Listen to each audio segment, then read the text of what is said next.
Okie dokie. Oh, hi there.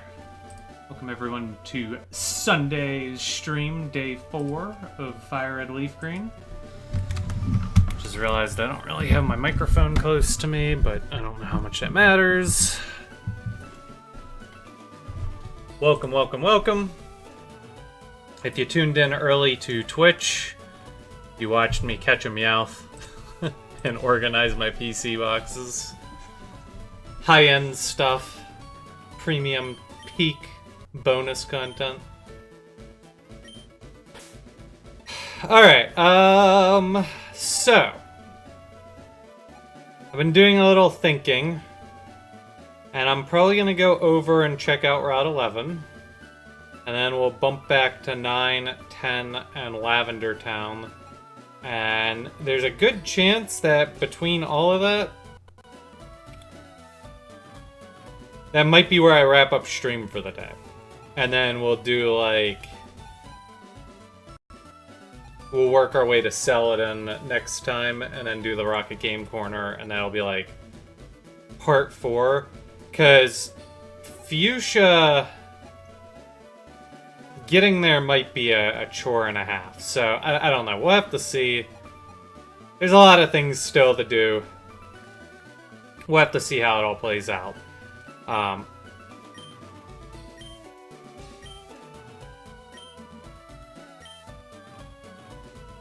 2.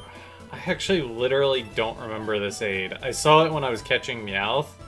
And I'm like, huh? Alright.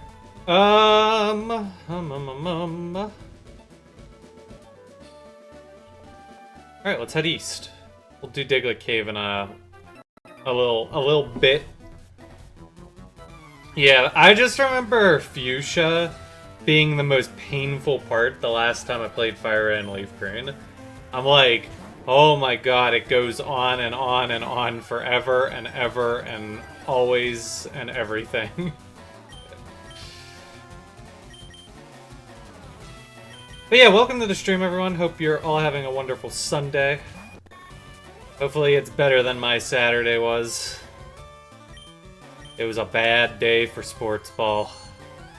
There was a lot of losing going on for my teams.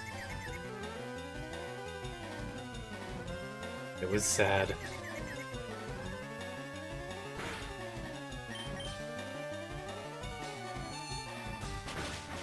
Sorry about the pens. I don't even know what to say about that game. They looked really jittery.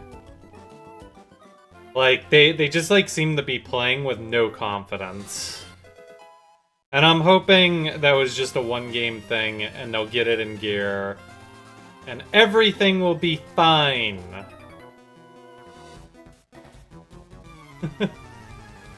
It'll all be fine. You just celebrated your birthday yesterday? Then you probably had a much better day. I guess on the bright side, I at least didn't have to do taxes. That was a win.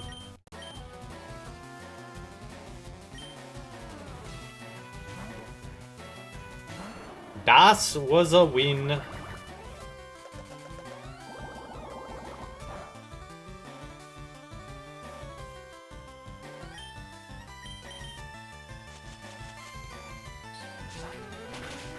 Your birthday was in January? No way, me too.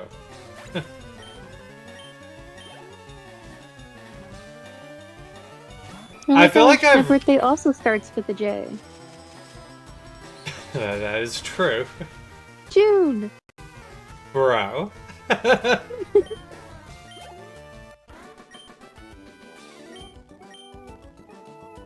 Haley, early on in our relationship, would, like, tease me that her birthday was June 30th. It is not June 30th. So now it, like, mentally F's with my brain, and sometimes I'm like, wait, her birthday's June? Wait, no, it's July 30th? Wait, no, it's neither of those things. And one of these days, I'm gonna get it wrong, and she's gonna be sad, and I'll be like, you have no one to blame but yourself.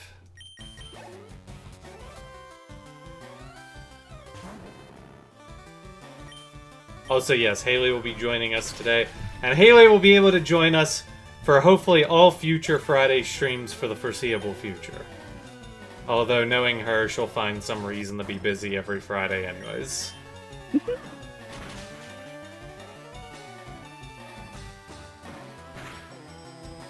Yeah, my birthday's in January. I'm, like, getting to that point where I'm so old that my birthday's just, like, a random day. I didn't even really get the, like, my office this year usually celebrates, like, everyone's birthday, but somehow nobody ended up really celebrating. And me and the one girl who have birthdays on the back-to-back days, we just, like, got our birthday randomly lumped in with the retired guy. In February. I'm like, well, thanks, I guess.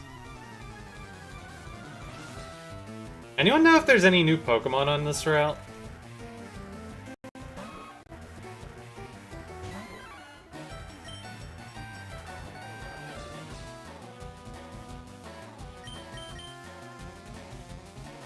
I don't really want to switch to Bulbasaur, but I also don't want to get poisoned.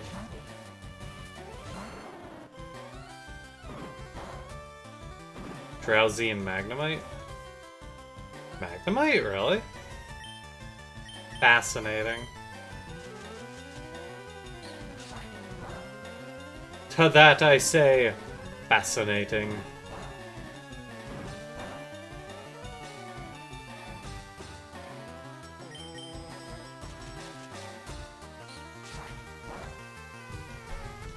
What route are we on? 11?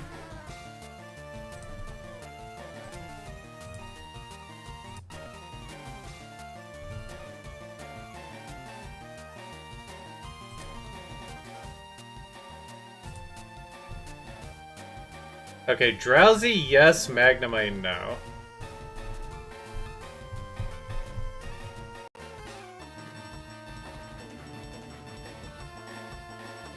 It's so weird playing a game where there's literally only 3 Pokemon available on a route like this deep into the game.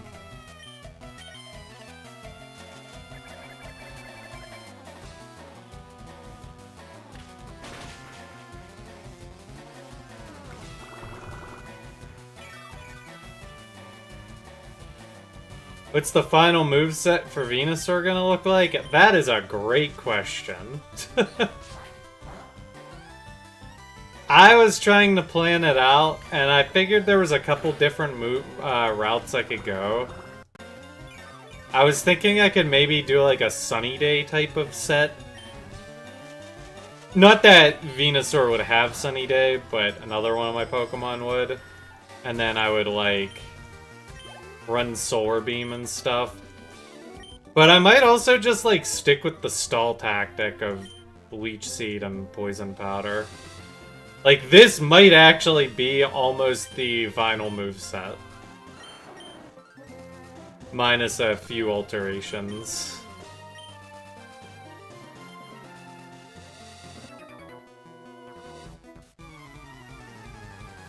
Sleep Powder.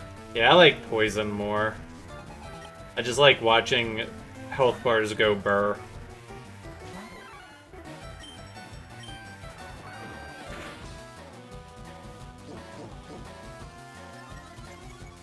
I mean, Magnemite is probably definitely at the power plant. I know this is like a hot take, controversial opinion that I hold, but I actually kinda like smaller Pokedexes with, like, not a lot of Pokemon per route. Because then finding them all isn't a massive headache, you know? I think 200 is kind of low-key a sweet spot for Pokedexes. But I also think that, like, the older Pokemon games were, like, a more refined, tight-knit experience.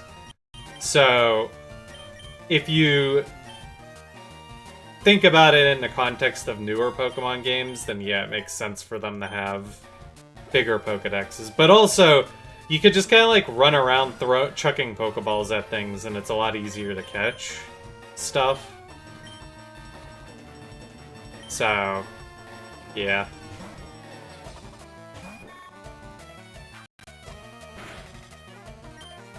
But like, I think if you're making like a ROM hack, old school style, I think a tighter experience with a smaller Pokedex is actually better. I think a lot of ROM hackers try to go in the opposite direction, where they, like, try to make Giga regions and Pokedexes and, like, think really big. But I actually think, like, going in the opposite direction and thinking small could actually be better.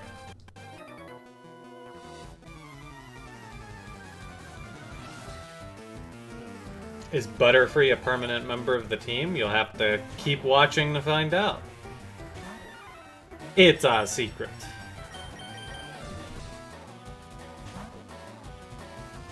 My entire Pokemon party is a secret. You'll just have to wait and see. Haley, have you caught any of your new team members yet? Or are you still on Charmander, Jiggles, and...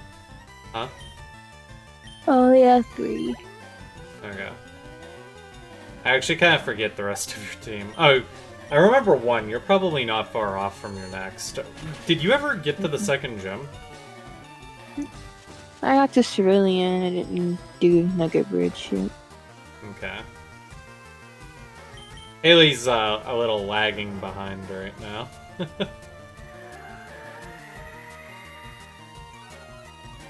Yeah, Butterfree has low-key been the hardcore MVP of this playthrough. I've never actually used Butterfree before, but now that I've used it, it's like hard to imagine not having it in the early game where there's 8 quadrillion poison types. Like, just being able to whack at everything with confusion is insane. Also, have I been asleep for like 18 turns? Hello?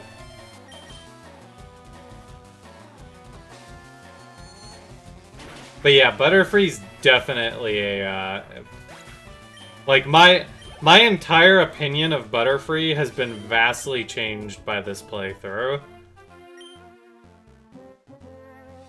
I have, like, an extreme newfound appreciation for Butterfree.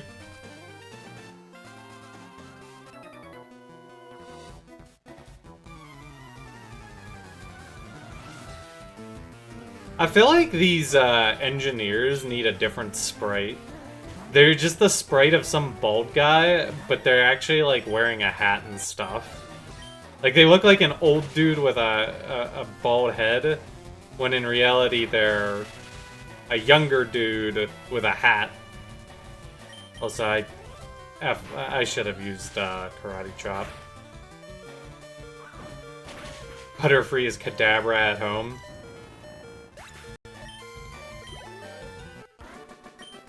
I consider using it. I can't imagine it holds up long term. But as an early game Pokemon, it's definitely worth having around. Or at least it's like, it's worth consideration, right? Like, it's not gonna let you down in the early game. I had a weird realization with Pokemon, because I used to be afraid of, like, not exclusively using Pokemon that were part of my final team, because I was worried I was, like, wasting precious EXP. But then I realized that... Oh. You know what? I'll take the shot. I realized that a lot of EXP gains in the early levels are actually very minute. Like, if you go take a level 5 Pokemon and fight a Pokemon, like a random wild Pokemon in Victory Road, just like a single Pokemon, you'll go up like 5 levels. So like the distance between level 5 and level 20 is actually very minor when you take it from the perspective of the late game. So I don't think people should be afraid of using Pokemon in the early game just to use them. Like, yeah, you might have to grind a little bit extra in the late game, but I think, like, slotting in Pokemon early on just to like, have options is definitely worth considering. That's just my newfound onion.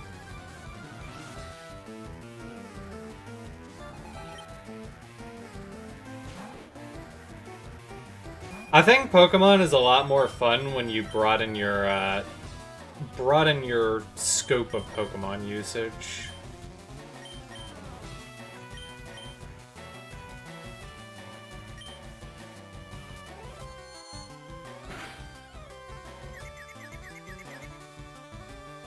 Disclaimer, this advice does not apply to the Johto games. You know, I'm not even really convinced that's true. I mean, again, it just means you might have to do a little extra grinding.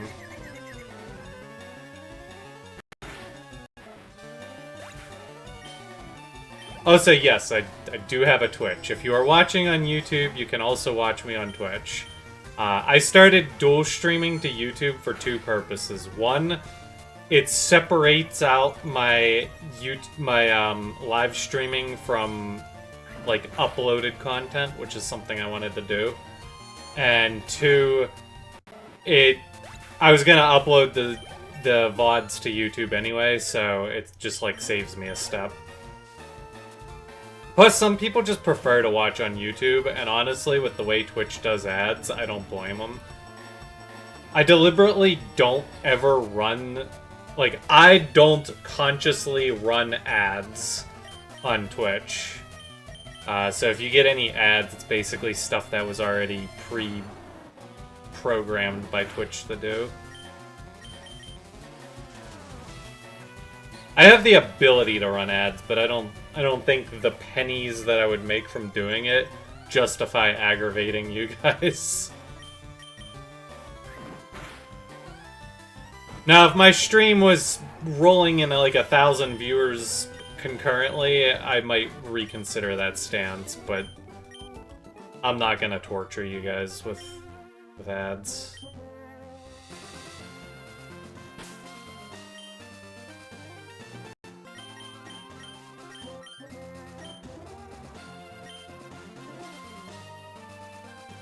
What a totally unusual rock that totally does not have a hidden item on it.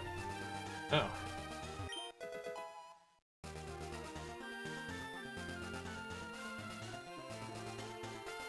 Just found out I was still active from Chugga Conroy. Used to watch my Platinum playthrough as a kid. Yeah, I saw your... Oh wait, no, that was someone else who left a comment about Platinum. Everybody's bringing up Platinum today, apparently. Yeah, Chugga Conroy really boosted my visibility a bit. A lot of new people have checked out my channel and stuff.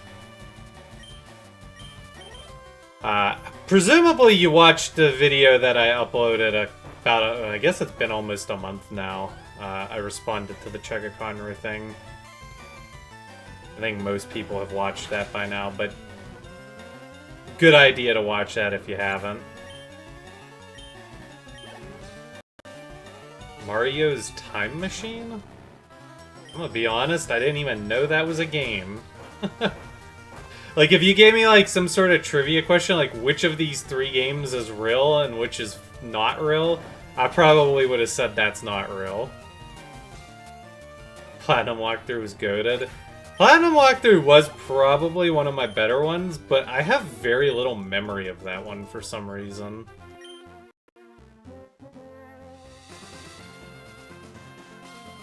Alright, let's see if we can find ourselves a Drowsy.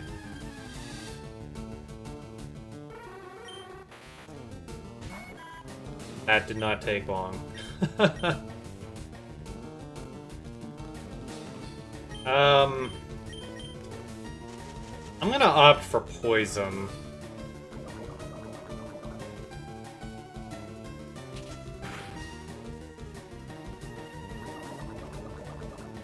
Which could come back to bite me.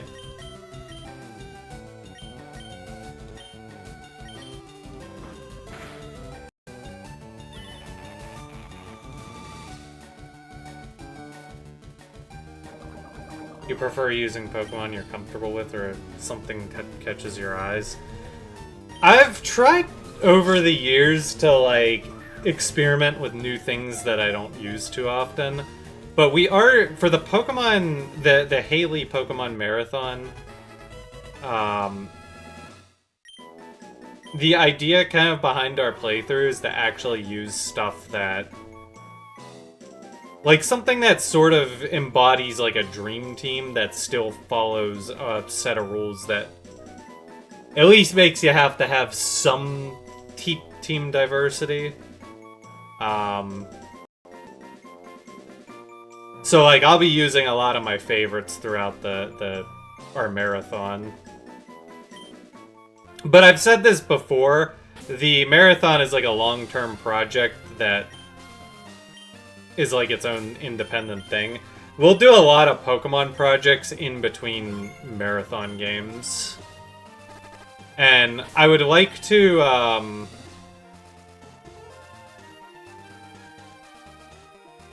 like, I try when I'm doing new Pokemon games, I try to use at least something that I haven't used before.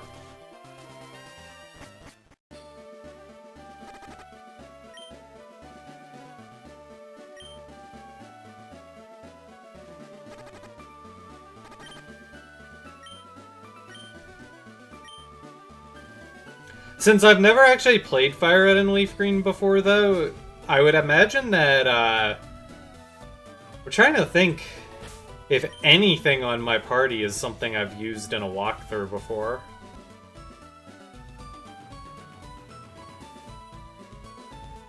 No, I think I'm actually using a completely original team. Oh, another Nidorine no trade. Interesting.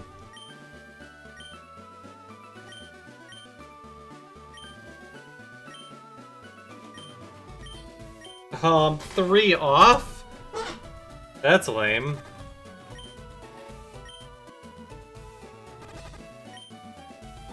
Alright. Chat, I have a very important task for you. You have to remind me to come back for that later.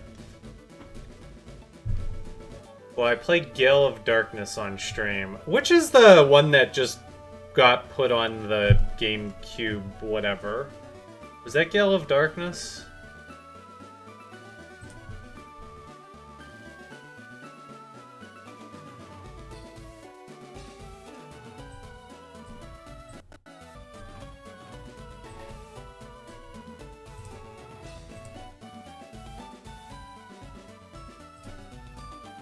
Should go back for that later. No, when I have 30, you remind me. Baboons! All of you.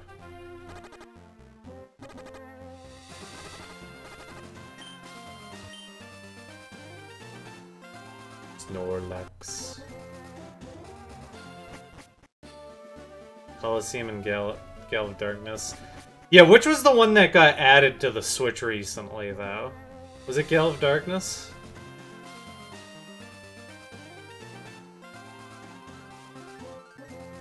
I can't remember.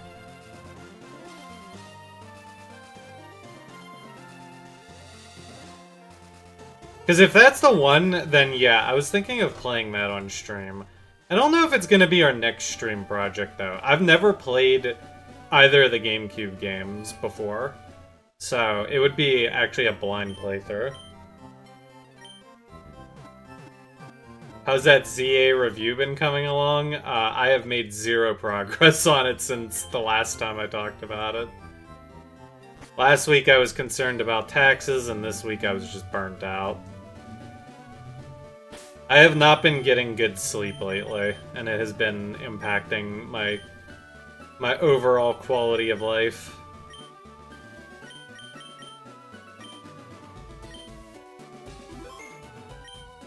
Let's go, zero progress. I think I'm gonna have to, if investment gaming is gonna become a thing, I'm gonna have to take some serious concessions on quality. I'm basically gonna just have to, like, let the videos ride almost entirely on, the script and the vocals. And not worry too much about, like, video footage. Might even have to, like, resort to just, like, pulling stock footage of, like, the game trailers for the game or something. I kind of want the ZA video itself to be a special one, though, which is why I'm dragging my feet. Because, like, even if I, like, make those concessions on future investment gamings, I still want the ZA video to be, like, an extra solid video.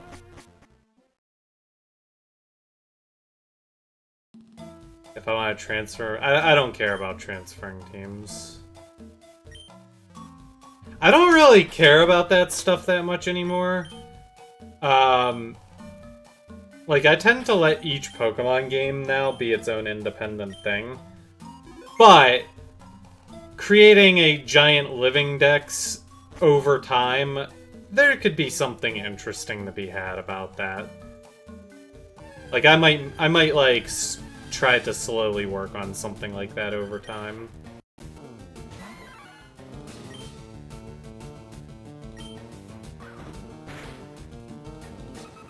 Wow. I did not think I would one-shot that.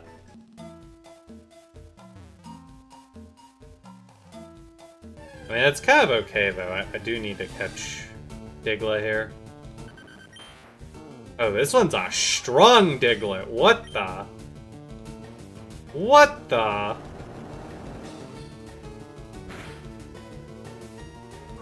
A level 21er?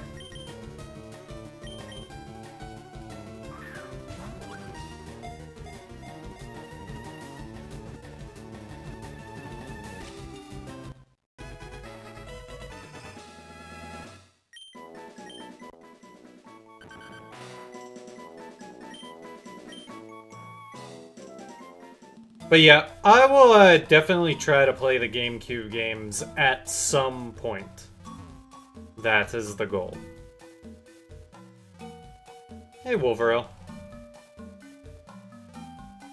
How's the game going? I actually think we've been doing really good this playthrough. Everything has been very smooth so far.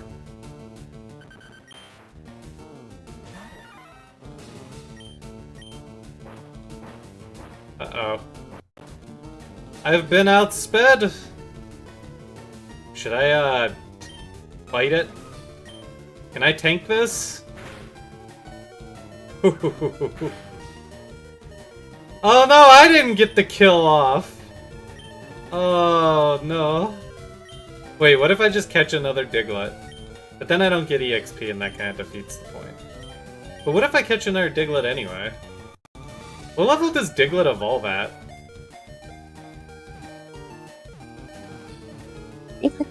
Diglett.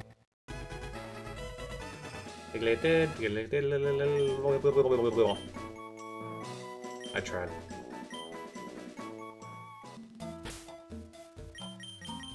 You like being able to keep your parties with you? See, I used to think that I cared about that, but then I realized that I don't actually really care. Like, when I put a game... It used to be, like, a long time ago that it was, like, giga attached to my playthroughs of games.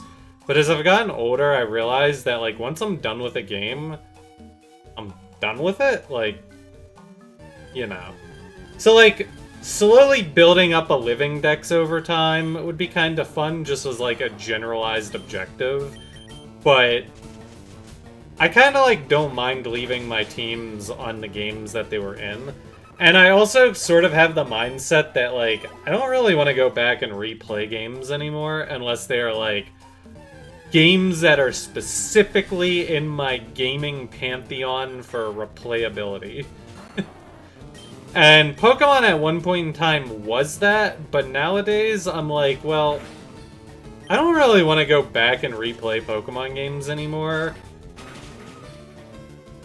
When I could just go, like, play ROM hacks or something for the first time, you know? There's like a gazillion ROM hacks, so there's no reason to ever go back and play the OG Pokemon games again, except for what I'm doing with Haley here with our marathon. Like, I don't think I'm ever gonna go play ZA again. I think ZA is a done and dusted one-time experience. Oh. Oh.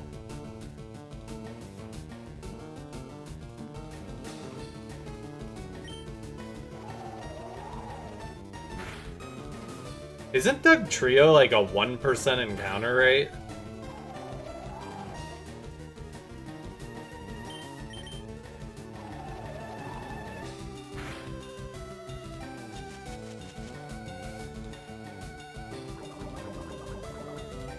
I'm gonna just chuck Pokeballs on Poison and hope that I can catch it.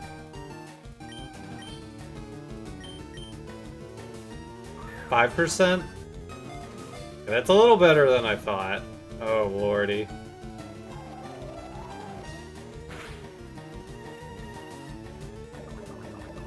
I didn't even get a wobble.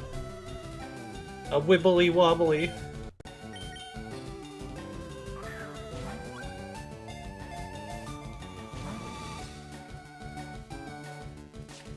Yeah, I actually do have an Aber ready to trade. Believe it or not. I feel like I'm not gonna pull off this catch. I'll use a Great Ball when it's at its low health point.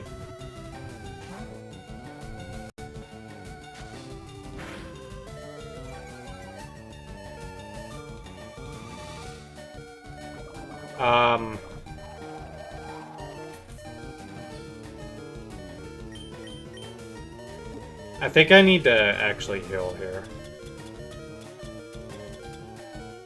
I think not healing is, like, more dangerous for me than not just checking a Pokeball.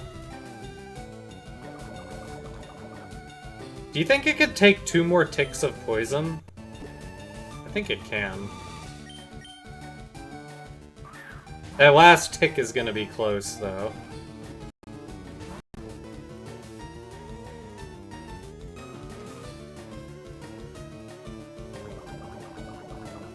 Oh, I'm not convinced it can take another tick. Alright, here we go! Wow. Well, it wasn't meant to be.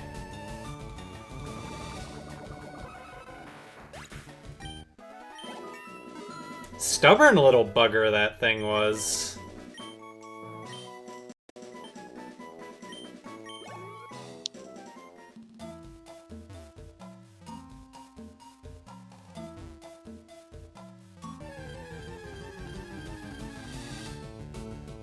Oh well. Oh well. Yeah, I know Dugtrio has a low catch rate because I remember trying to catch it in the past and it was like a struggle. So, is there any actual hidden items in this place? I feel like every time I check all the rocks and I find nothing. And then I'm just let down.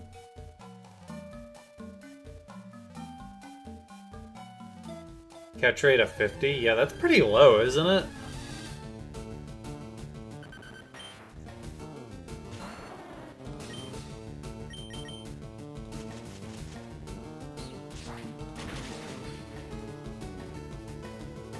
But yeah, going back to the, like, replaying Pokemon thing, I feel like a lot of these playthroughs right now are kind of like my final playthrough, because I just think I'd rather try out ROM hacks in the future if I'm going to play Pokemon.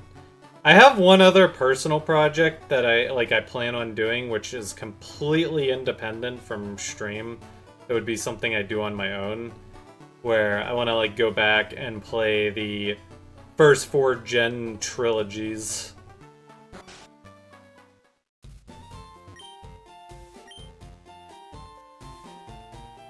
So like red, blue, yellow, gold, silver, crystal, etc.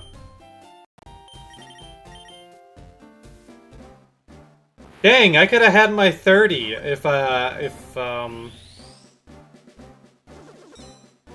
caught that Dugtrio. You've never played a ROM hack in your whole life? I feel like if you're a hardcore Pokemon fan, you're doing yourself a major disservice to not check out ROM hacks. But if you're like a more casual Pokemon gamer, like you just like checking out the mainline games, it's not like that big of a deal. Isn't this number 28? No, my thing's wrong. I forgot to add Diglett.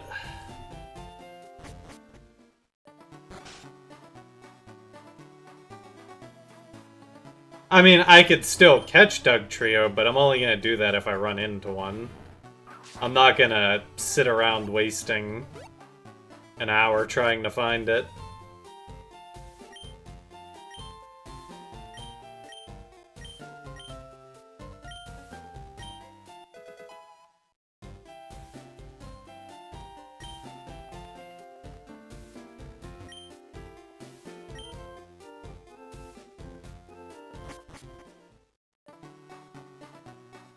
You know, the location of Flash is actually, like, really bizarre. Like, I feel like it would be really easy to just, like, not know about that at all.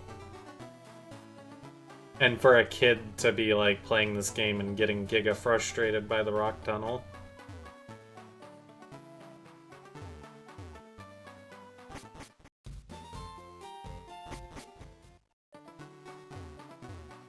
You have other games to play like Platinum. I mean, that's kind of my point. There's ROM hacks for everything, so like if you want to play like a more vanilla-ish playthrough of like Platinum, for example, you could just find a ROM hack that is like a Platinum quality of life hack. And that's like sort of why, to me, it's hard to justify playing the originals when there's ROM hacks that like tidy up some of these older Pokemon experiences.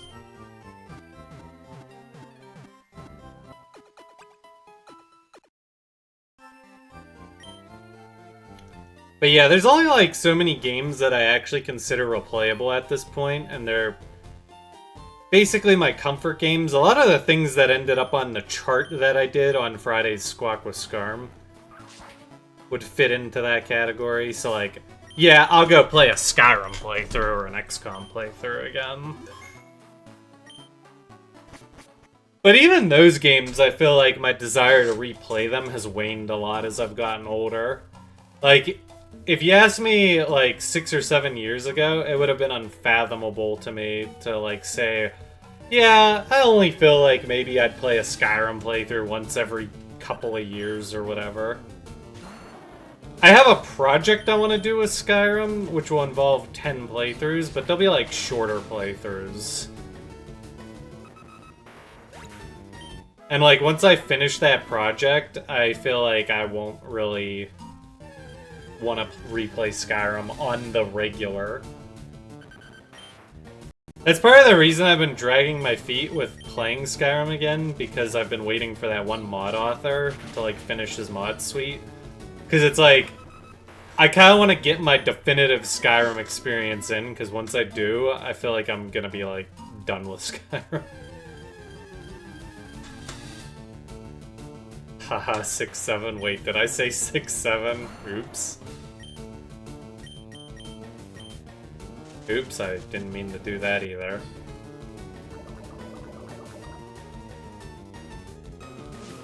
The more you play Pokemon Platinum, the more you hate HMs. Yeah, see, and that's the thing.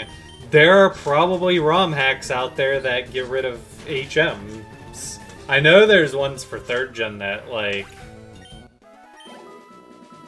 like if you have the HM, you can use it. Like you don't need to have it on a Pokemon. Do I have a Pikachu? Yeah, we caught a Pikachu.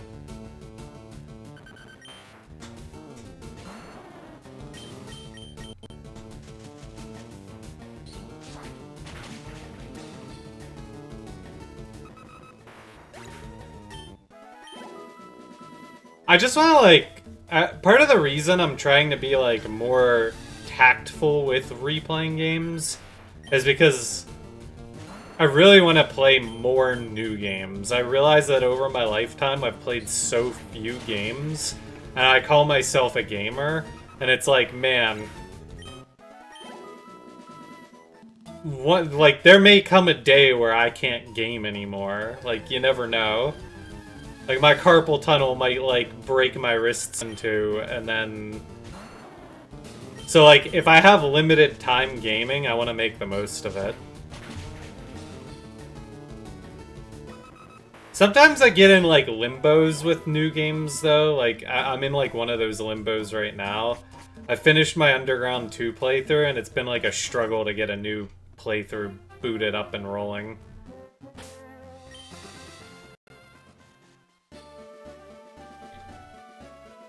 I was talking about it on Friday's stream, though, especially to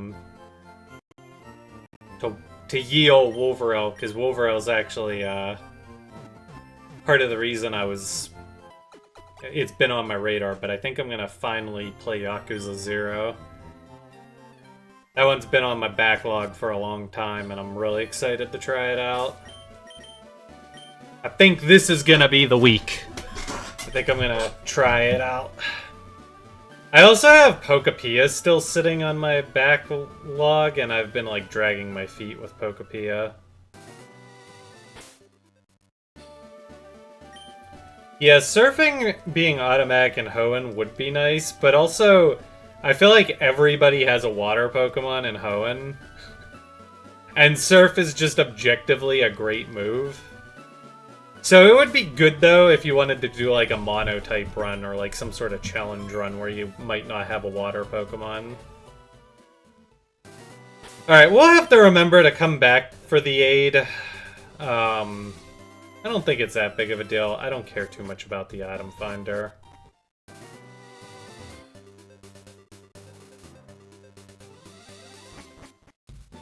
Hey, Tick Bunny.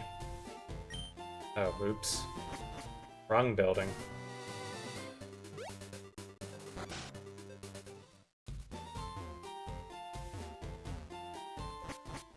Yeah, I get what you're saying. Like, the ROM, like, you can't, like, get rid of the need of... Or, like, getting rid of the HM and making it unteachable would be silly.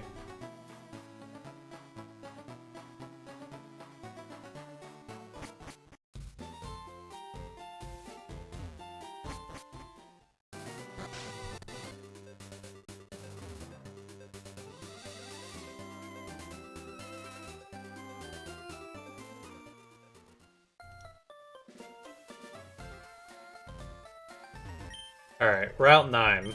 Hold on, can we get one new Pokemon on Route 9?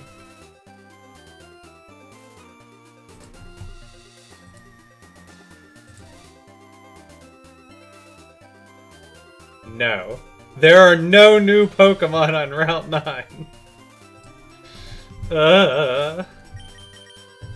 When does Mankey evolve?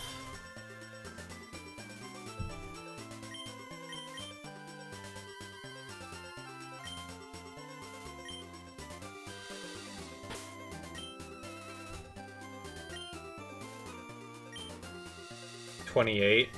Oh yeah, that's pretty far off, huh?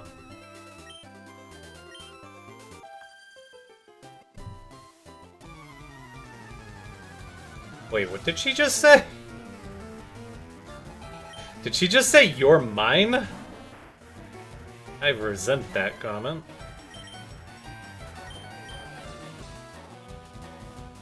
Objection, Your Honor! There's only one person I belong to. The Great Gatsby. Well, JK, I never actually finished that book.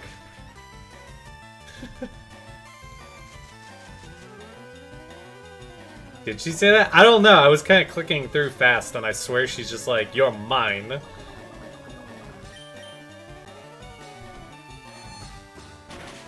There was a handful of books in school that I, like, literally just, like, it was required reading, and I just did not finish it, and that was one of them. I was like, yeah, I'm gonna Spark Notes this one. I got lazy with a couple books in 12th grade because I had Giga Senioritis and I had like 18 million other things I was focused on. But prior to 12th grade, I think it might have literally just been The Great Gatsby and one other book. It was, I think, 6th... No, it might have actually been... It might have been 8th grade. Across 5 Aprils. Ugh. That book was just unreadable. I read 3 chapters and I'm like, I can't.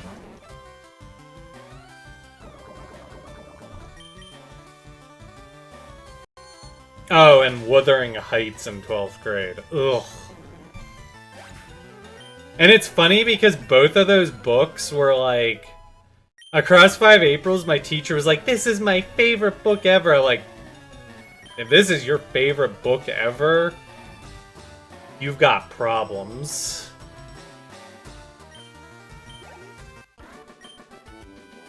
And I'm pretty sure Wuthering Heights is like a book that is just... Like, I feel like for any guy, reading that book is just torture. Like, I feel like that's a book that only appeals to women. Because it's like a giant soap opera with a bunch of drama. Like, I don't think... I just don't think dudes are gonna read that in 12th grade and be like... Oh yeah, this is the kind of book I want to read.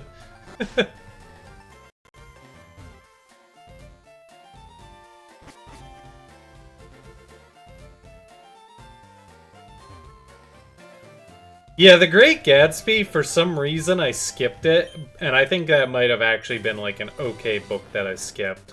I also didn't read Brave New World in 12th grade, and I'm pretty sure I would have liked that one as well. But I just couldn't bring myself to. It was like at the very end of senior year.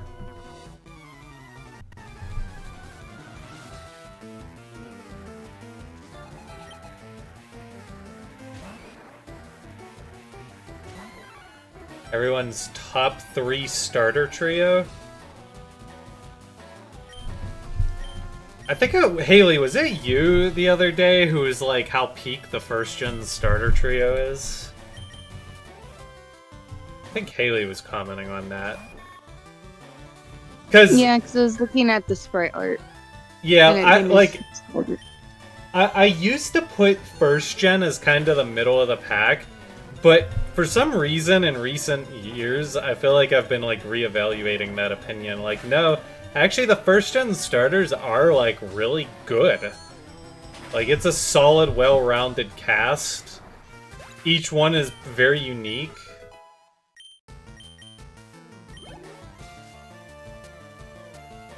I think it's just because I was always dismissive of Charizard, but like, I've kind of, like, re-looped around on Charizard, where I'm like, no, Charizard's cool. I get why Charizard is beloved. It's just a shame that Game Freak has shoved it down our throats. But yeah, I think if I were to truly pick the best, 3rd and 4th gen are probably tied. I think 4th gen might actually eke it out by a tiny bit, but I'm like super biased towards 3rd gen. So I think 3rd gen's my favorite. I also am really high on 7th gen. But I think for a lot of people, 7th gen will be make or break off of Primarina. Because there's a lot of people who don't like Primarina, but I love Primarina.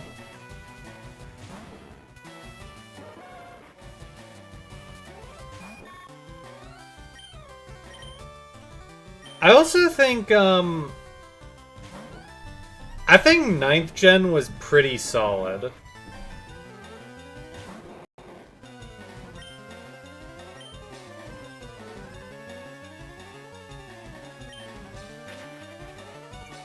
Bro.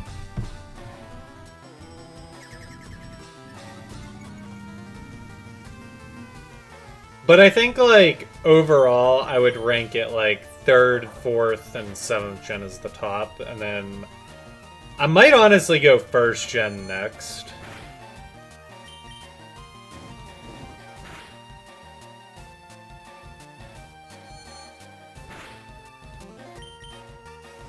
Bro. You used Roar every time, and now it's like, oh, I'm not switching, time to not roar. Okay, now it's gonna roar. Oh my god, I block it! I just beat a Pokemon 11 levels higher. How did that even happen?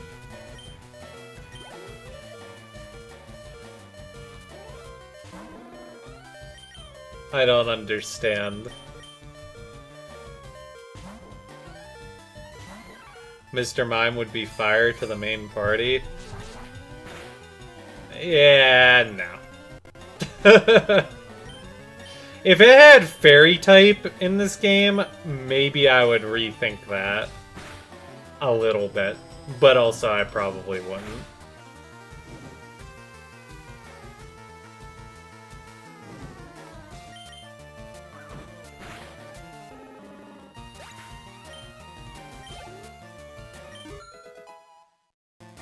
I have my entire team planned out, Tick Bunny, but it is a secret. My party is a secret. You'll just have to keep watching. Wait, I'm lost. Oh god, I'm really lost.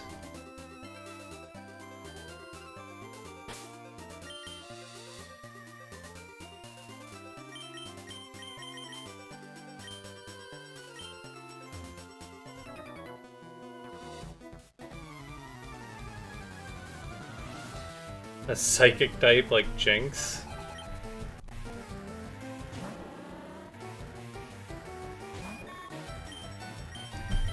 I'm actually really happy with my my overall team. I feel like Haley's probably not as happy about how her team came out.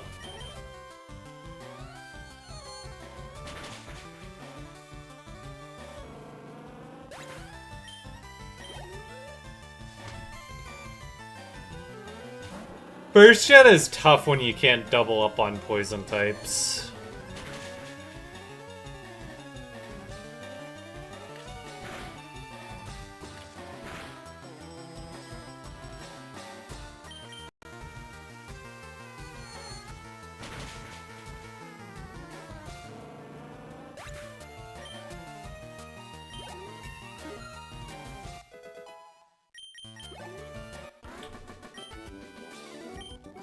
Pick 3 mainline starters, presumably a different type for each?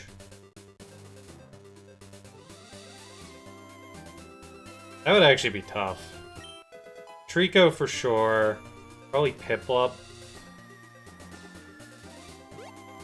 Fire type I'd have to think about.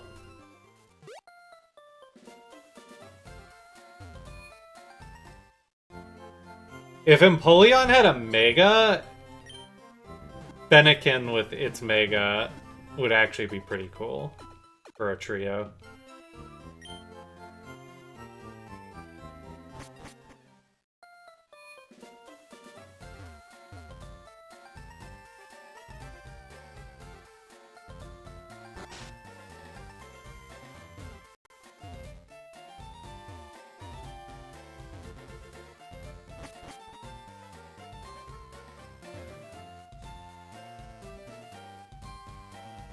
You think Charizard's overrated? It's not even necessarily that I think it's overrated.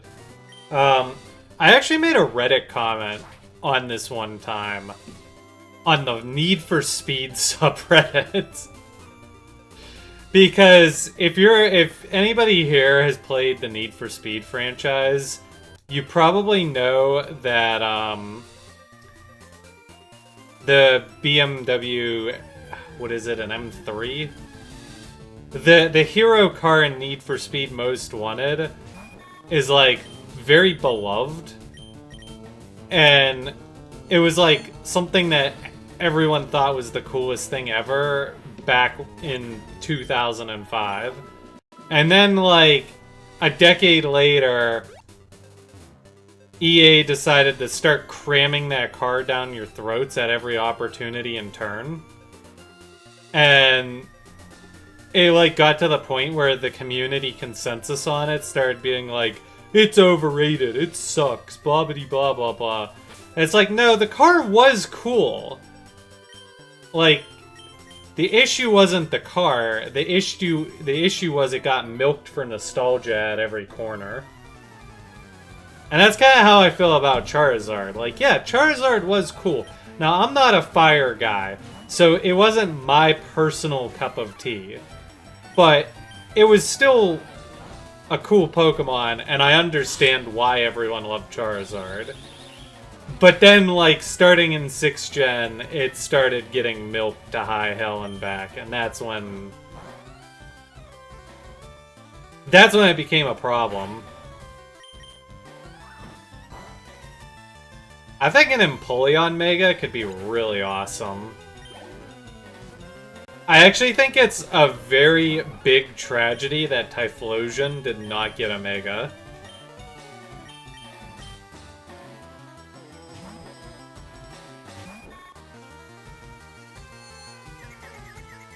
I think if I were to make my super ultimate Mega ROM hack... Well, I've been on the fence about it. At one point in time, I was like, no, I definitely wanted to bring Megas in. And part of that was because most of the Pokemon with Mega Evolutions came from the first 4 gens. And then the only ones outside of it were Audino and Diancie, so it's like, okay, you could work with that, right? Because for my like ultimate ROM hack, I wanted a Pokedex of 500, and there's 493 up to Gen 4. So like you could really work with that. Like you could just add a few in at the end and get yourself to 500 even. But now there's lots of Mega Evolutions that got added in ZA, so it's like now I don't really know how I feel about it. Also, I've just been like, well, I don't know if I like Mega Evolution anyways, but I feel like not having it... Like, it's definitely the best gimmick Pokemon has ever had. I feel like it would need some rebalancing. Like, I would try to rebalance it in different ways.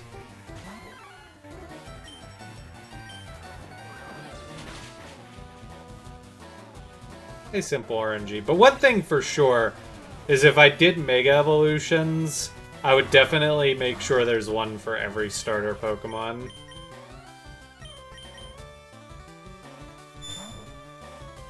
This is the game that started it all for you. Happy to see it in the spotlight.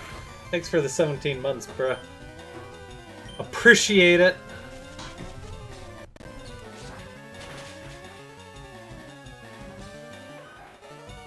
Thank you for making my taxes frustrating next year.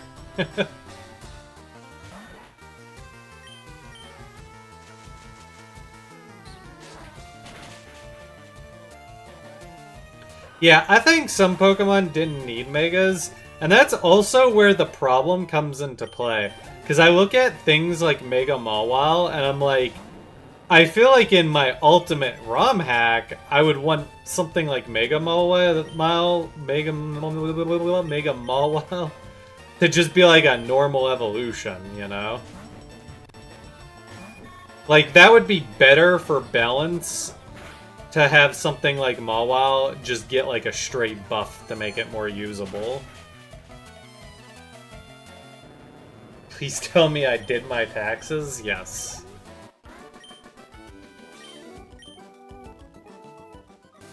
I really like Mawile. That's why I like wanted to get some love. Mega Mawile is great for the Pokemon, but yeah.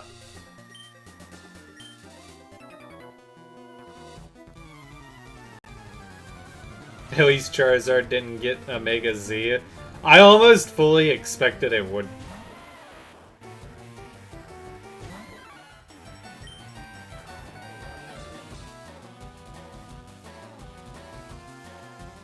Yeah, I agree. I think it's weird that ZA got 2 starters from the same generation. I don't agree with that choice. I think Totodile should have been the one that got cut. I don't know what starter you should have went with, but I don't think it should have been Totodile. Honestly, you should have just all-in with using starters that are, like, not well-liked. Because Piglet, or whatever it's called. What is it called? Tepig. I always call it Piglet for some reason. Tepig, Chikorita, and Popplio are probably, like, the all-time least favorite starters. So, like, just all in on that. Go all out with the starters that people don't like, and then give them all Megas.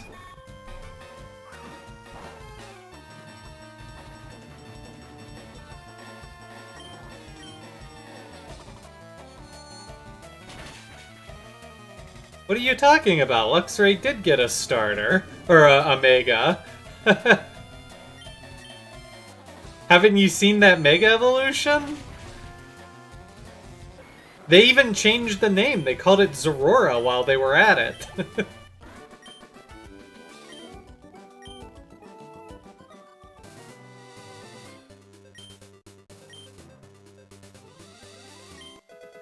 Prinplup ruins the Piplup line? I don't think Prinplup's that bad.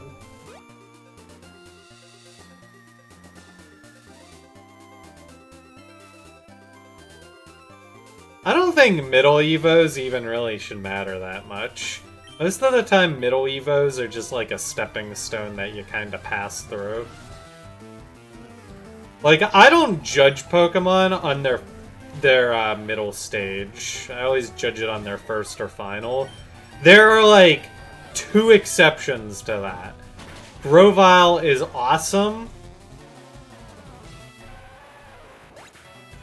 And the other exception might be, like, Haunter. Because I feel like Haunter... Not that Gengar isn't awesome, but Haunter is also, like, awesome on its own 2 feet as well.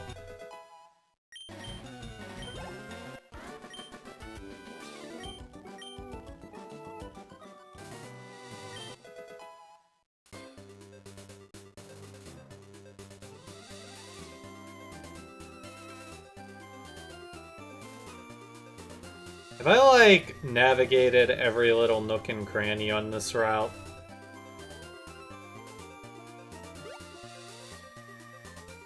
I feel like I have. You need a new Mystery Dungeon game? Same? There has been some movement in the ROM hacking scene for Mystery Dungeon. I think there's some... like, I have seen some interesting ROM hacks out there. And I would be curious to check a few of them out. Get 'em, Biscuit. Go get 'em.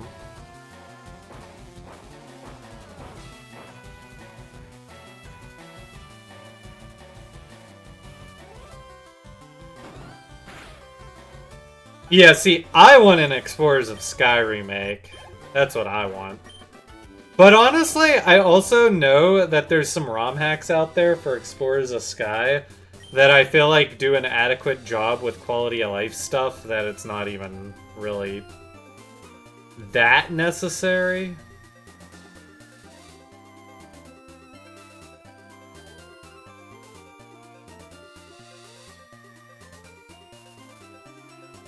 The problem that I have with Explorers of Sky ROM hacks is there's like a lot of quality of life ones, but it seems like they all get like a little too carried away with their features.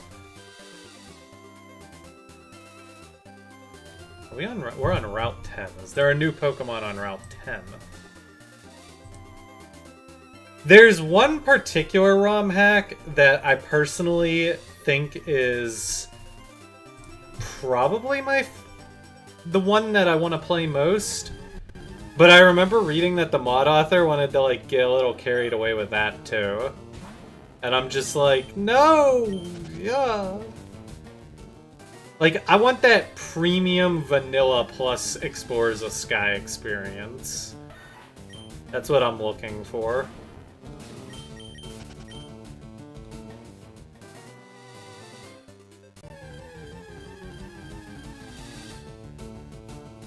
Does Voltorb actually explode? Is this an issue?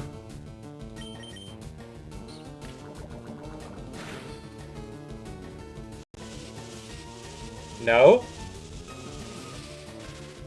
Take your word for it.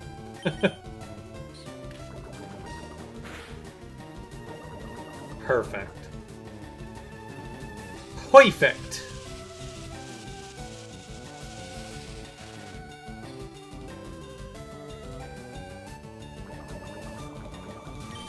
Got its health whittled down.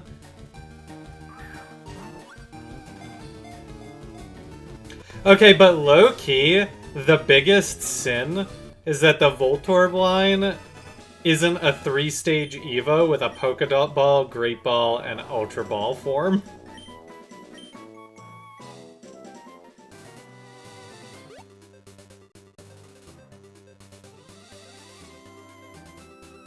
And this is why it'll be dangerous if the gloves come off when I get, like, if I ever made my Giga ROM hack, because that's, like, the kind of thing I would do.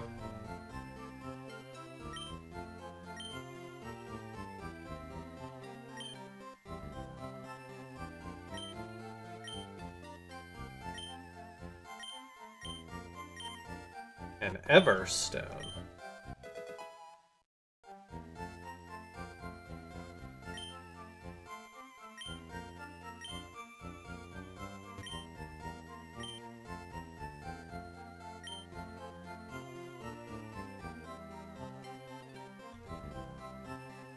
Guys, should I run all the way back for my item finder?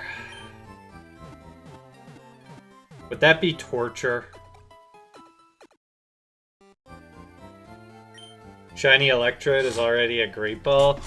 Yeah, but you could change that too. Someone on the YouTube chat said make it a Premier Ball. Oh wait, no. Who said that? Somebody said it somewhere. Maybe that was my Twitch chat. Ugh. Alright, we're gonna walk all the way back. That way I don't forget.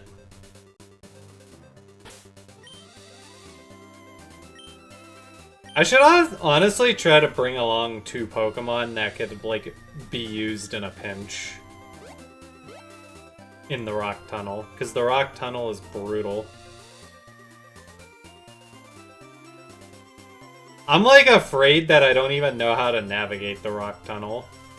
Like, we might just straight up get Giga lost on that.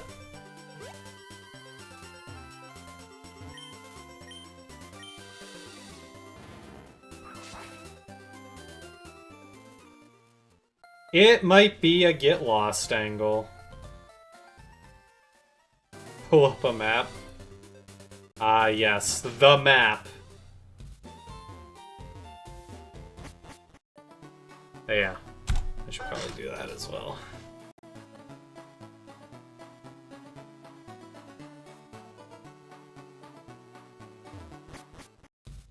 Has anyone ever used an Everstone for anything useful? Honestly, I could actually see it. There are times and places for it, depending on, like in the older games, movesets were a little bit more clunky. And sometimes if you waited to evolve a Pokemon, you could get a move, like, sooner, or just straight up get a move. Like, I think Giga Drain, Hydro Pump, and something else was on the 3rd gen starters, if you waited to evolve them. And it's one of those, like, oddball niche items that technically totally makes sense for existing, even though it doesn't get used much. Also, yeah, to make the lady in Snowpoint, Cindy, ruin your day.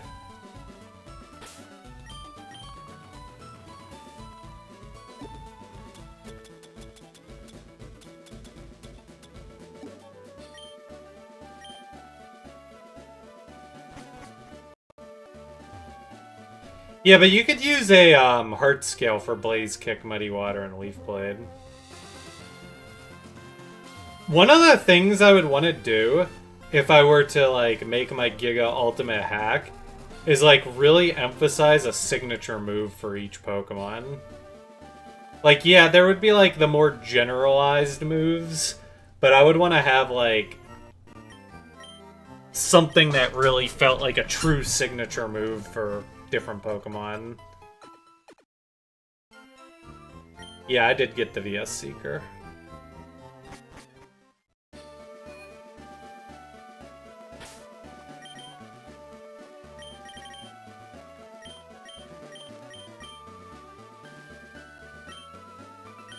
Yeah, I wanted to... Yep, I did the Farfetch trade. We are chilling. We are chilling. Diglett could be a little bit more useful than some of these Pokemon. I'm just like thinking like if I end up in a real pinch in the rock tunnel, you know? Like... the sky comes crashing down.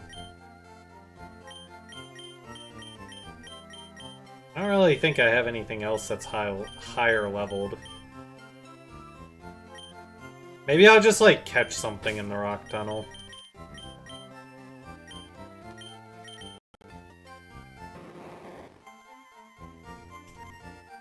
My favorite pseudo-legendary? It's gotta be, Metagross, hands down.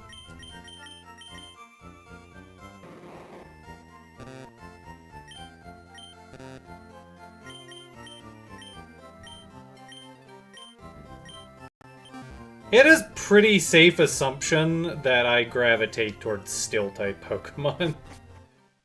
So if there's a question where the option is like a bunch of different things and there's like a no-brainer Steel-type in there, a good chance the Steel-type is the answer. The only reason Empoleon isn't my favorite starter is because 3rd gen got to me first, and I'm nostalgic for it.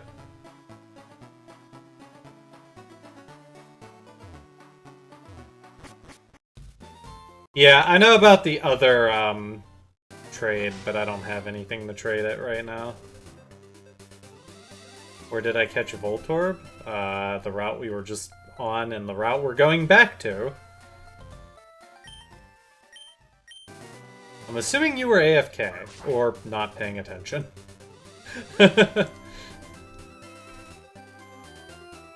I definitely agree with Garchomp being high on my pseudo list, though.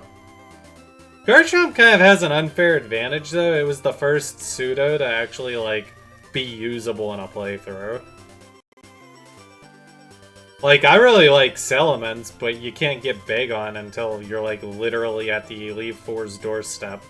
And you have to, like, know to go back and find it. Which is just wild.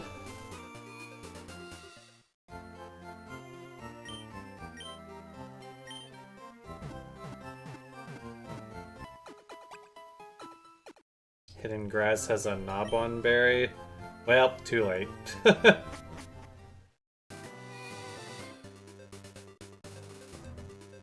Alright, let's roll. Oh, right, I forgot. I have one more thing I have to do.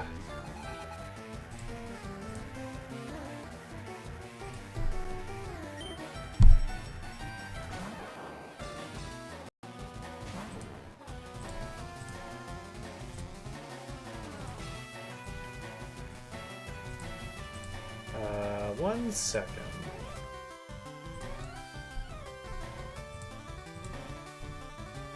What new Pokemon are in the Rock Tunnel? I assume Onix. Machop? Geodude? We have Geodude, I think, right?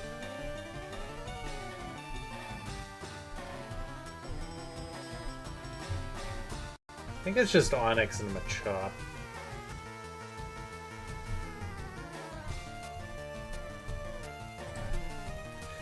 Pikachu!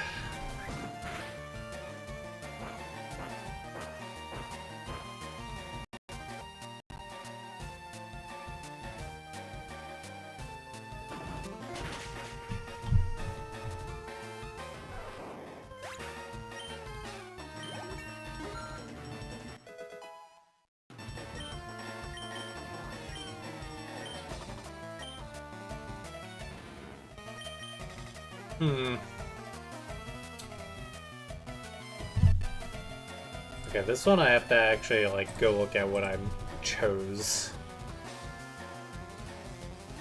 I think I chose... It was between Poison Sting and Sand Attack. But since I have a lot of poisoning Pokemon, I feel like it actually makes sense to ditch Poison Sting and keep Sand Attack. Because, like, low-key, Sand Attack could have a place.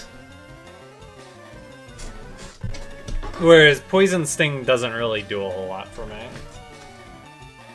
There is like a theoretical world where I need Sand Attack.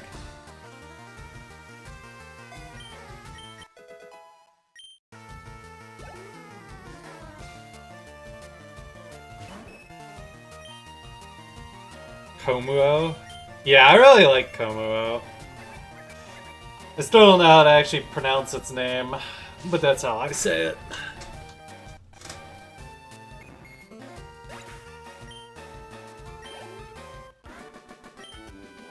Yeah, if I were to recalibrate the balance on 5th gen via a ROM hack, it would definitely be to lower some of the evolution levels.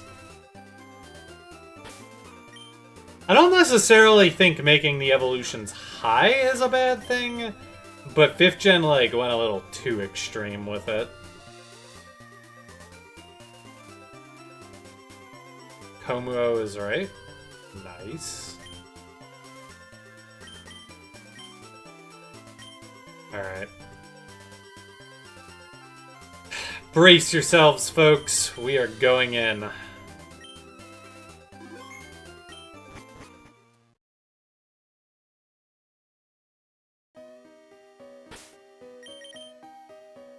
Alright. I also forgot the most important thing.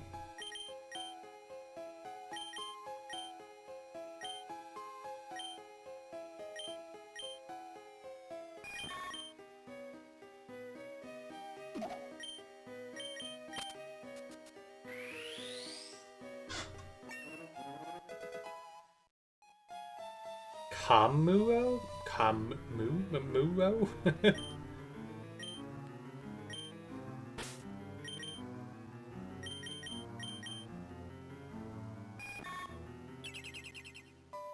Let there be light!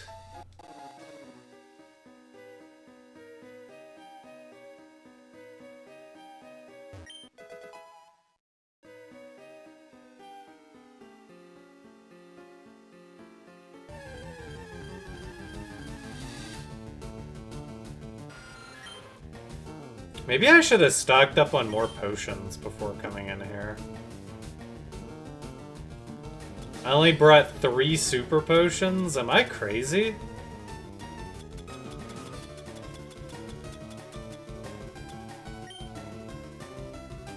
I might be crazy.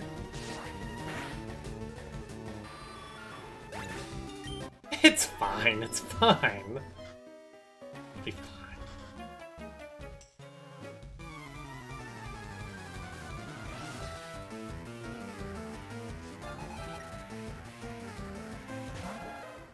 Walk through wizard? Hey, I never said I was a smart wizard.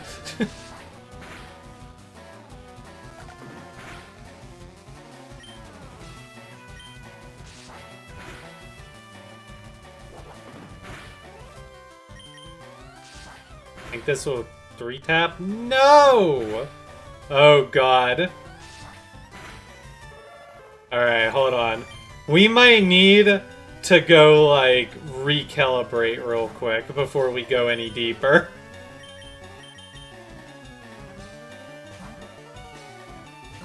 We might need to go on a quick shopping spree. Hey, at least we didn't get too deep in, right?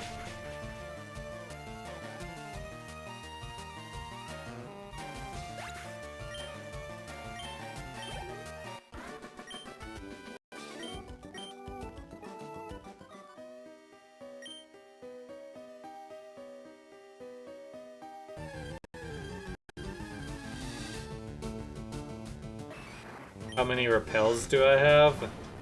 I don't know. I don't care about repels. I don't use repels. I'm gonna crit and I'm gonna be sad.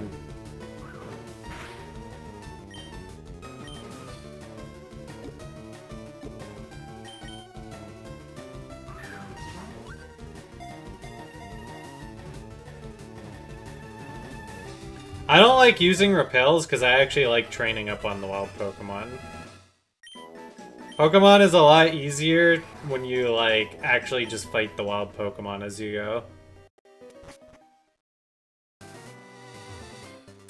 Alright, I am sorry to torture everyone with backtracking again, but if we don't backtrack and buy more potions, this will be ugly.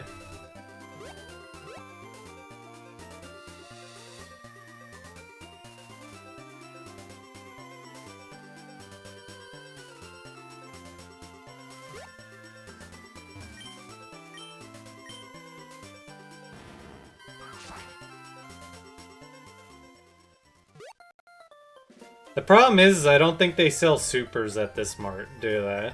Which means I gotta go back to Vermilion. Oh no, they do. Okay, good. 10 should suffice.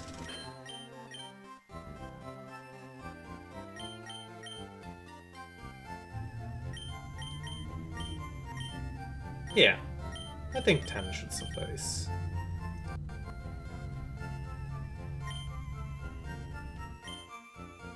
I'll buy a couple repels as an emergency fund, just in case. Like, let's say things get really spicy in there, and it's like, I gotta like, bail out.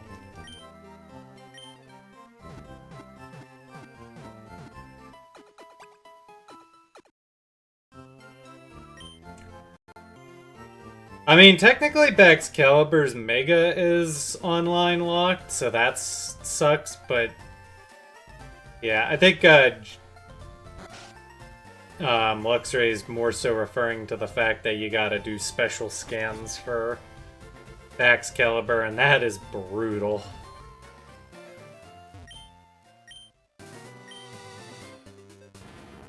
Fire Red Leaf Green is where badges influence what the stores have? I do not think that is true. I don't think that became a thing until 5th or maybe even 6th gen.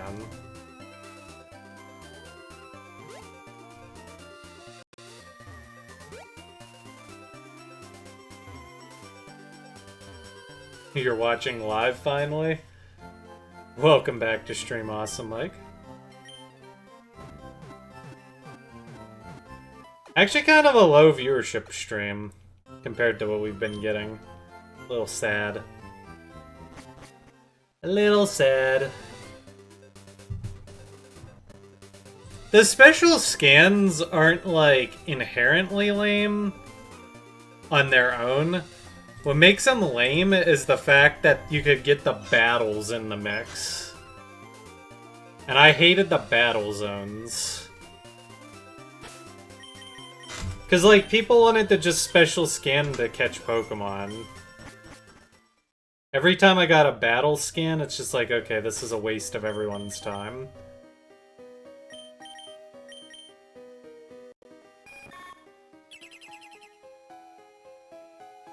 Gen 4? Interesting.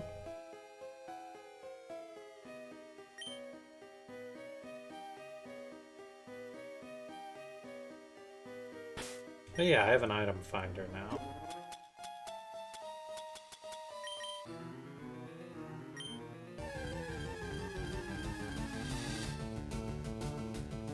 Geodude. Geodude. Geodude.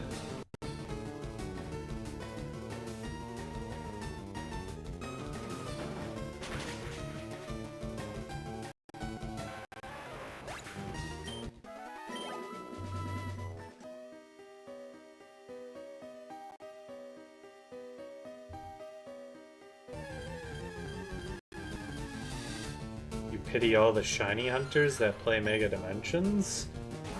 Why? Shiny hunting is the one good thing to come out of Mega Dimensions. Shiny hunting in Mega Dimensions was so fun that I actually did some shiny hunting. I have never shiny hunted in my life until Mega Dimensions.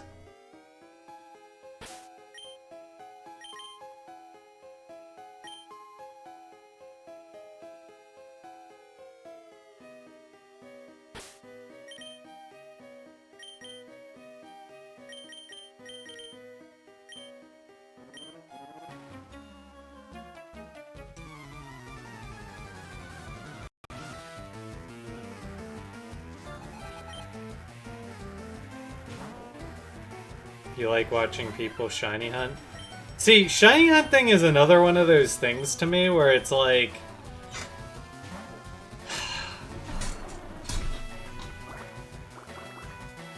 I get why people do it, but it's like, man, there are so many better uses of your time in gaming, I feel like. But I also know that sometimes having like a brain-off activity that just kills time is fun. So like if you're the hardcore Pokenerd type of person, then yeah, I guess it makes sense to shiny hunt. The reason I liked shiny hunting in Mega Dimensions was it felt like... It felt like it wasn't like the most brain-dead slog of all time. Like, you were rewarded for it. The reward to time spent ratio felt like I was getting my dopamine kick at just enough of a level that I could say, okay, this was worth doing.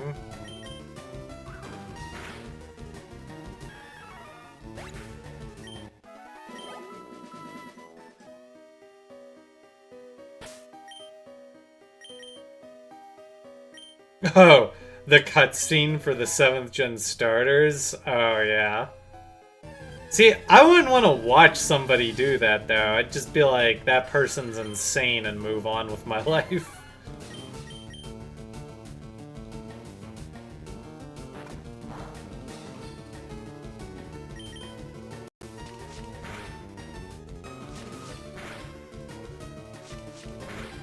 I feel like watching people shiny hunt is almost as wild as shiny hunting yourself.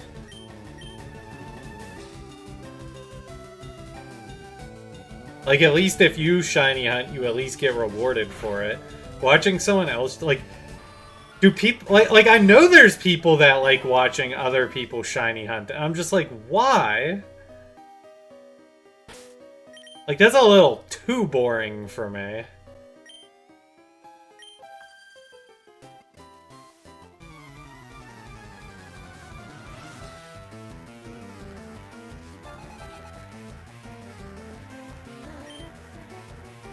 Yeah, but in order to generate shiny hunt clips, that means people have to actually shiny hunt.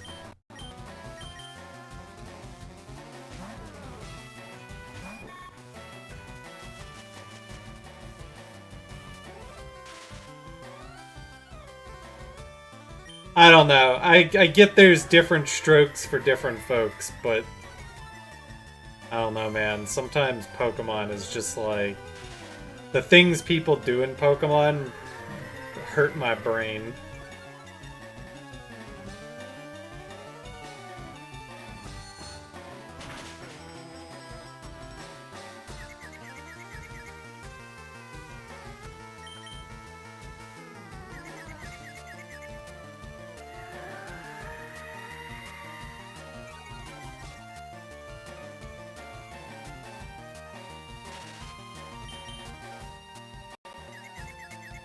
I'm gonna have to cure this, aren't I?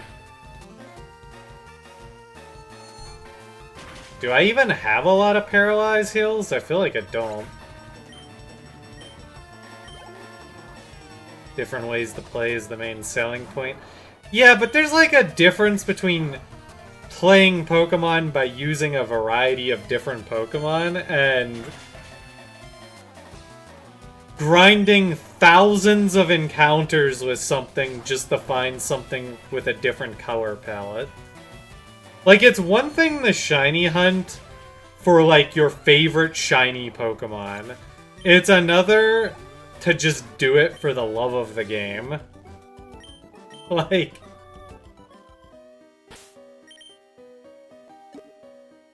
There just, like, hits a point where it's like, okay... You have to draw the line somewhere on something being a waste of time. And, like, old school standard shiny hunting fits that camp.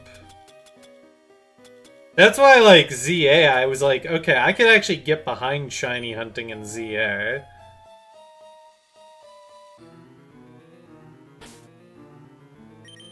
I think shiny hunters are losers. I mean, I don't know. I'm not trying to be mean. It's just, I'm having a really hard time seeing why people do it.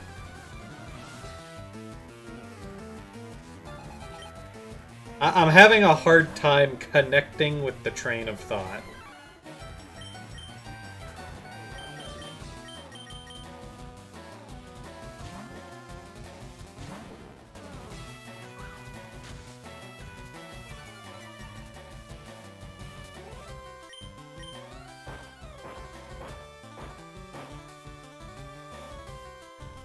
People who live and breathe Pokemon will do that. Search and I get that. There's just people where they're not really gamers. They're more just Poke nerds, right? I mean, Haley's kind of one of those people herself. She really doesn't play a lot of games outside of Pokemon. I think a lot of that's due to her lack of time.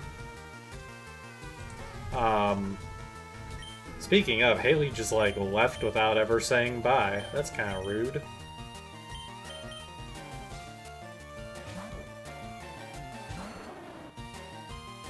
But see, Awesome Mike, that's what makes it even more weird. It's about the adventure than the destination. To me, shiny hunting is about the destination. And I definitely don't think the journey is fun. Like, I don't know, if I'm gonna do something grindy, I'm gonna do something that has a little bit more grindy purpose. Like, I would play an MMORPG or something. Like, I feel like there's a lot of Poke nerds, and I'm using Poke nerd as, like, a catch-all term for someone who just, like, plays, like, Pokemon almost exclusively, or, like, they are very tunneled on playing a lot of Pokemon. I feel like Poke nerds, like, try to find different Pokemon experiences, or different gaming experiences within Pokemon when they could probably play other games and get a better version of that experience. Like, Nuzlockers could get a better challenge experience by just playing a harder video game. Shiny hunters could get a better grinding experience by playing an MMORPG. Things like that, you know?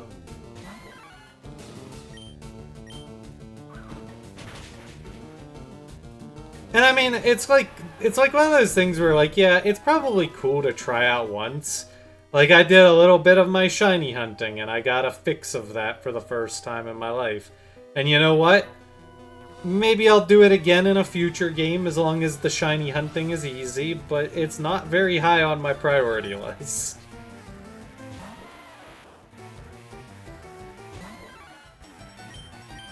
I don't know. Hey, if you like it, more power to you. I just... For me personally, I don't see it. I don't see the angle.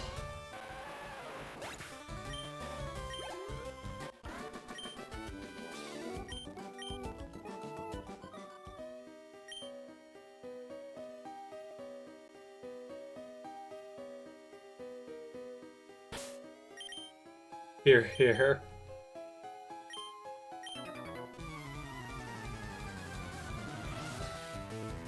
I think it's also just because I feel like sometimes I really lack time to do everything I want to do in gaming. So that's like another thing, right? It's like, if I were to waste hours upon hours shiny hunting a Pokemon, that is time that could be spent playing a completely different game.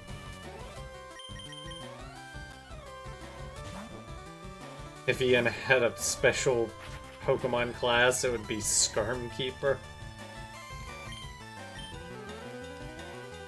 I don't actually know what class I would be. Honestly, you say Chugga Conroy would be a super nerd, but I feel like I'd be a super nerd too. Pokemon Nuzlocke players should just play Fire Emblem. True. I guess it depends on, like, what element of a Nuzlocke is, like, really drawing you into it. Because, like, Nuzlocks have two main elements to them, right? One is the permadeath, and then the other element is, like, being forced to use what the game throws at you.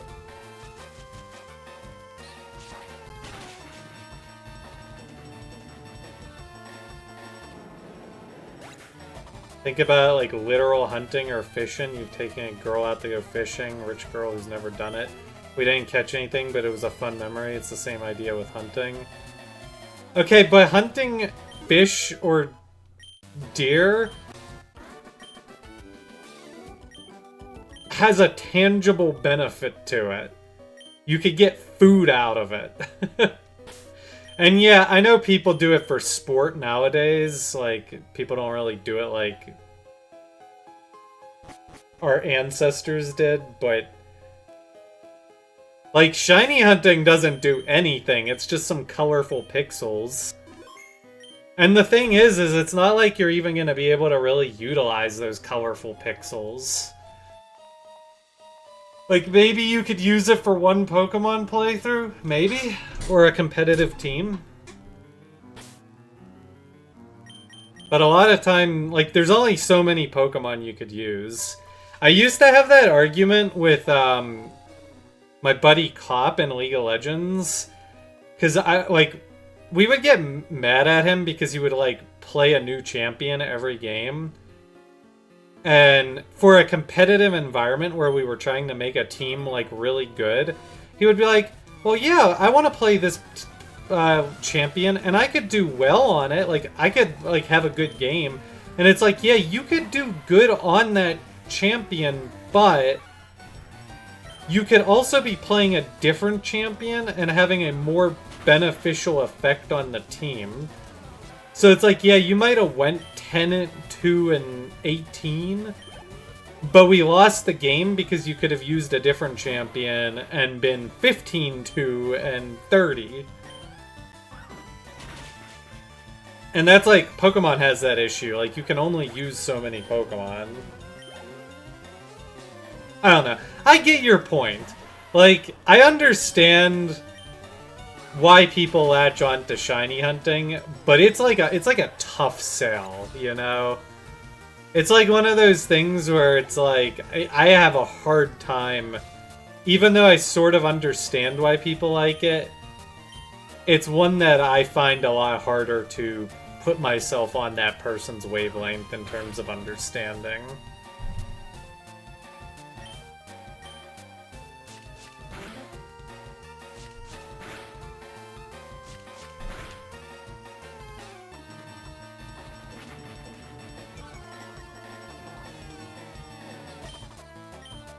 Yeah, shiny hunting, the cosmetic analogy is a good one, Tick Bunny. And obviously I understand why people like, shiny Pokemon. Like, we all like shiny Pokemon, but hunting them is a different story.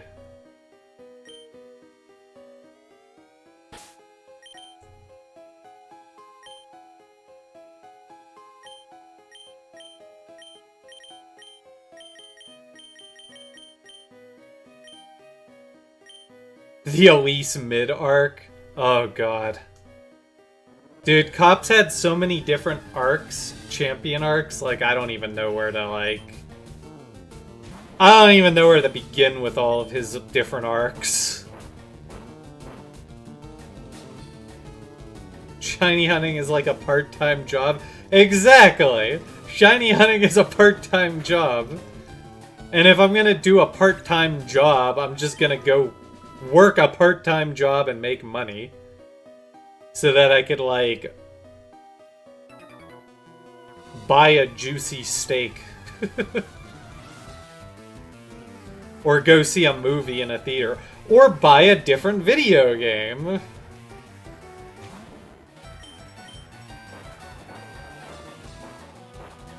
One that isn't a part-time job to play. That's why, like, for a period of time, I was, like, really hardcore on NBA 2K. And I really liked, the My Career, or the My Player, in the first game or two that I played. Like, I first played NBA 2K17. Technically, I played 16, but only for, like, a couple hours. And then I played, I liked 2K19. And then after that, it started getting, like, really grindy. To the point where it was, like, no longer playing a game. It was, like, working a part-time job. Or you had to pay VC to cut corners. It's like, that's when I tapped out. So, like, I don't really want to play the new 2K games anymore. So I've, like, tried to find, like, an old one to settle into and just play single player. Because I never really cared about playing online. But even if I did play online, that would be, like, a part-time job. And, like, when it crosses that threshold, it's just no longer worth it. 2K and you have a complicated history because of microtransactions? Yeah, exactly. And I'd be lying if I said I haven't dabbled a teeny bit in, like, buying VC, but I bit my tongue on it a lot, because I'm just like, this feels predatory. And it was predatory. But it was, like, at least a little bit friendly back in 2K17. Like, I don't really regret the VC I bought in 2K17. There's a guy in 2K20 who made retro rosters going all the way back to, like, I think in 1983. And, I think 2K20 is probably where I'm gonna... I've been, like, on a long hiatus from playing 2K, but I think, 2K20 is where I'm gonna set up shop.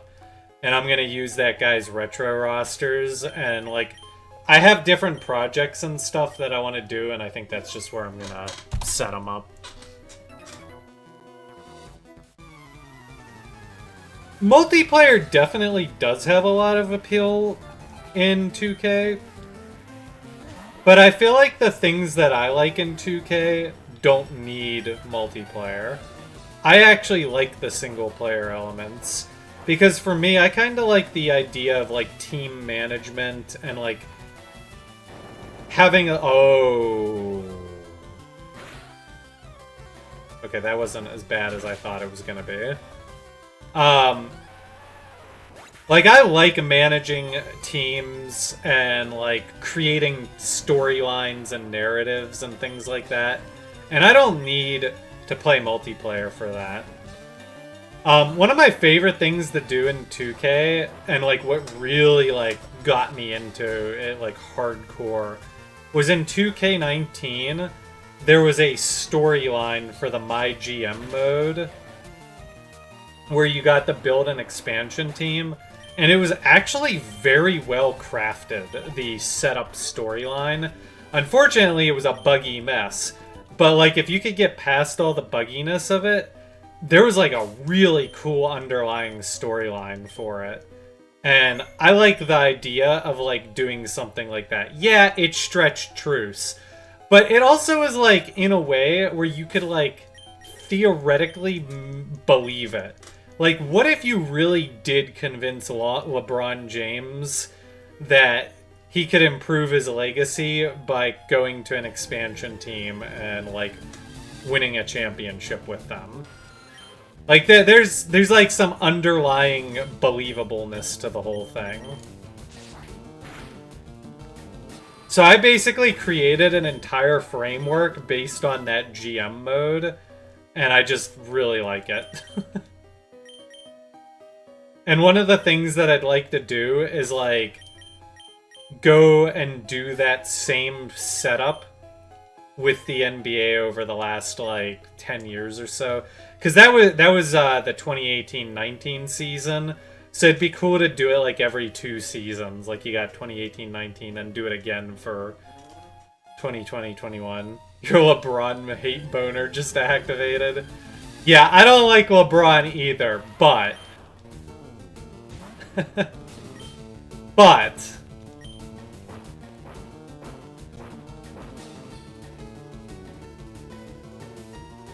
anyways, I did it again.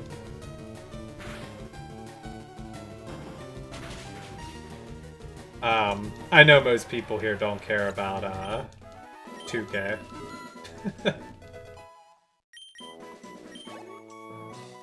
Yeah, my league player lock. I'm reading up through the comments I missed. And nowadays, I might catch a little flack for this comment. I understand if I know there's a lot of anti-AIers, but if you like use like ChatGPT or something, you could like write your own story basically for like your own 2K playthrough. And I think that's pretty fun too. Like if you've got some creative juices, you could do a lot. You could do that with a lot of video games too, not even just like 2K. Like, I've never thought about it, but you could probably like write your own anime Pokemon storyline arc. There's probably, like, something that could be done there with that kind of setup.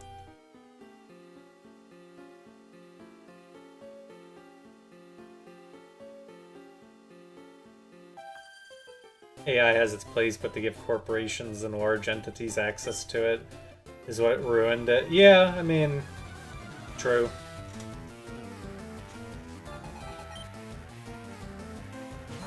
It'll be interesting to see what happens with AI over the next decade or so.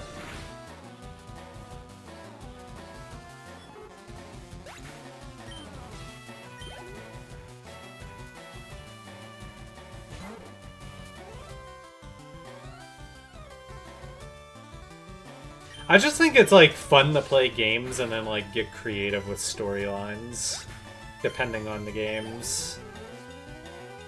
It functions as like a fun creative outlet.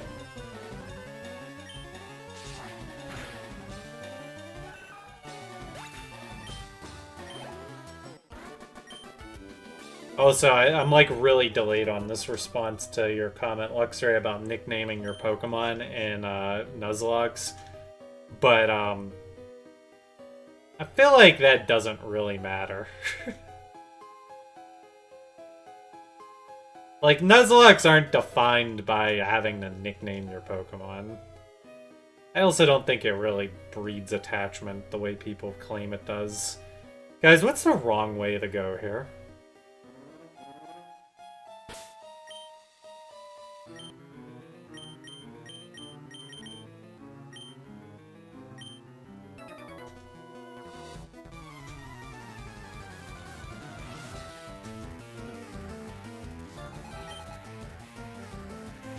Geodude. Geodude!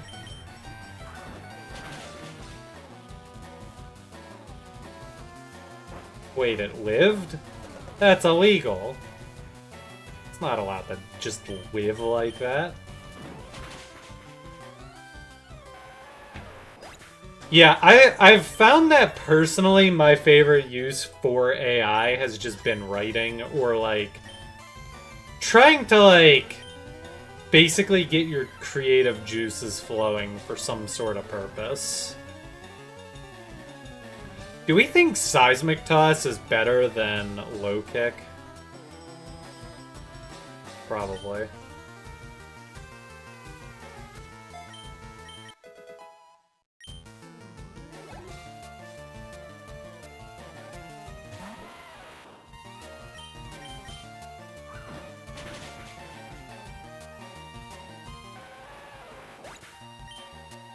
That might have been a bad move, but I don't think either move is going to be a long-term solution.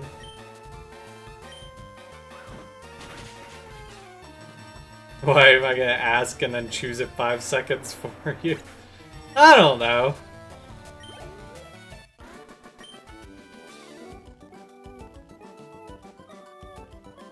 Legends ZA Protag gets an Arceus reading, and they find that Legends Arceus protagonist within a dimension because of the Arc Phone signal.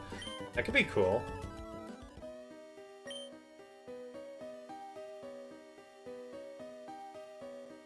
Alright, but guys, seriously, am I going the right way or the wrong? Oh, I think I'm going the right way.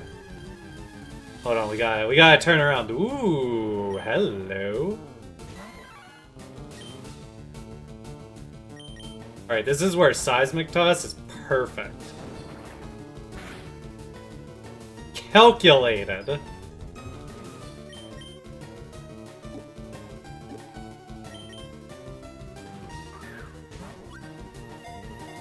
Yeah, exactly. Low kick would have killed that Onyx. I am a genius.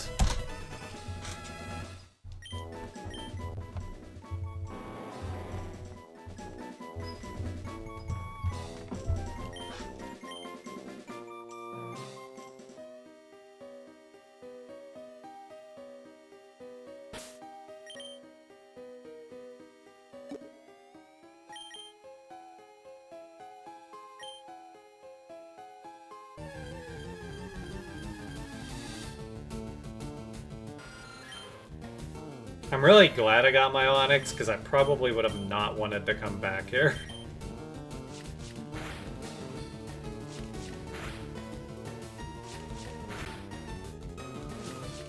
Kanto's super great region, but sucks due to no level scaling? It's an interesting take.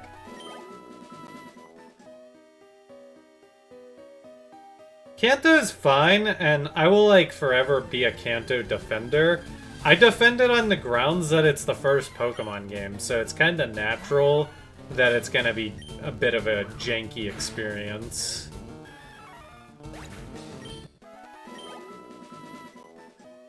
I honestly think innovation issues have been a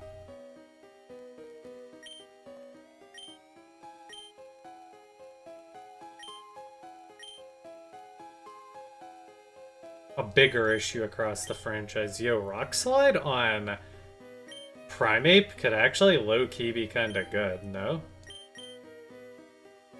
Or on Biscuit.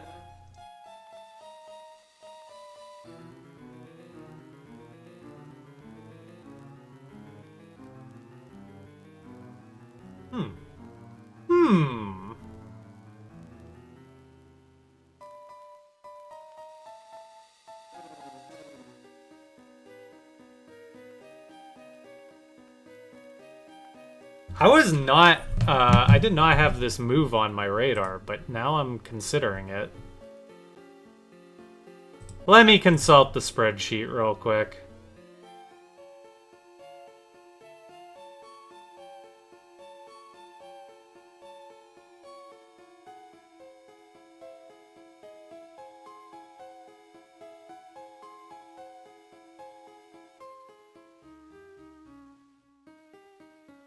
I think Primeape has enough functionality. So probably not there, but Sandslash?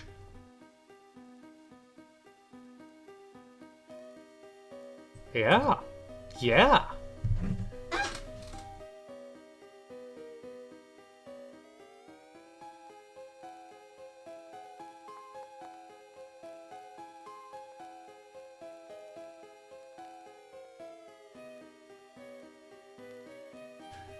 What do you guys think? Sandslash, yay or nay?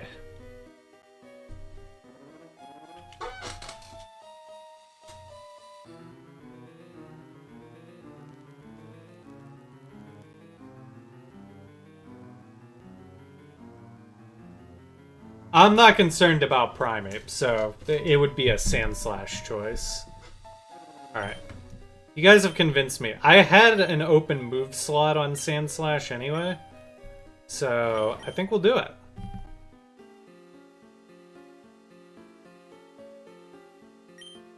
And that pretty much wraps up Sandslash's moveset.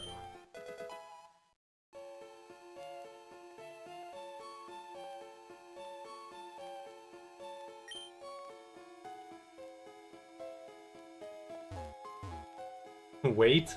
Too late, it's done. I mean, I'm probably never coming back and giving Rock Slide to a different Pokemon, so I think it's fine.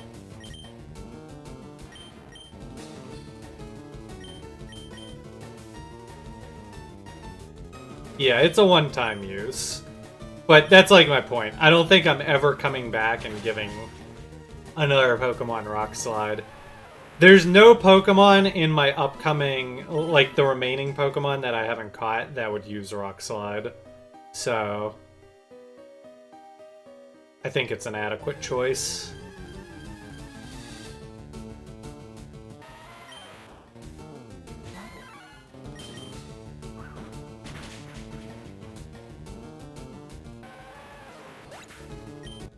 I like it. I like it. Like I said, I did have, like, a sort of open move slot on Sandslash anyway, so I'm cool putting that in.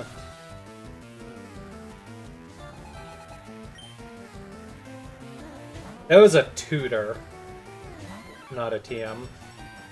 Although in these games, it's effectively the same thing now. Oh. Well, that did no damage.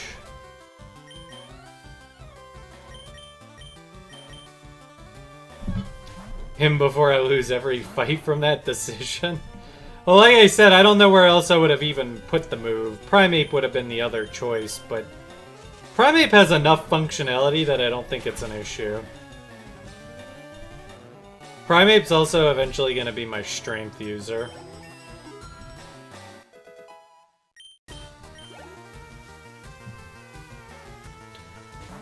Although now that I think about it, is strength... Strength isn't a Sevi Islands thing, right?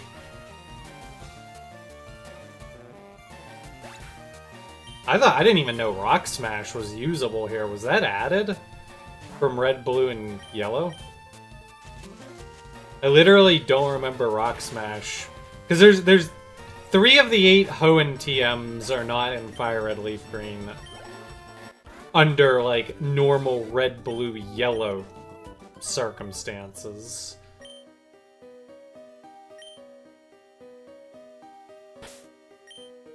I know Waterfall's one of them.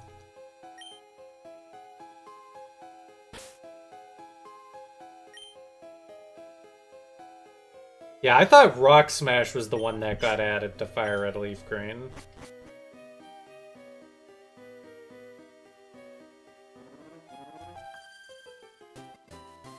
And then there's one other. What's the other one that I'm forgetting? Don't try anything funny in the dark. Girl, you walked up to me! You baboon?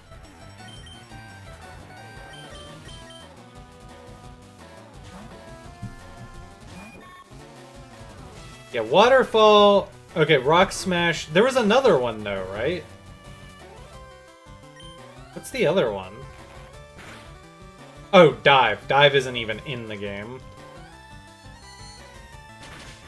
So they actually added smashable rocks to the rock tunnel.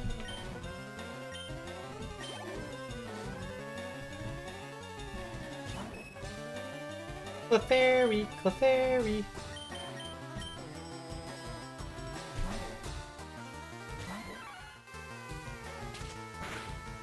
Yeah, I was thinking in the context of 3rd gen, guys. I know there's other HMs in the other games. I was thinking, like, exclusively 3rd gen.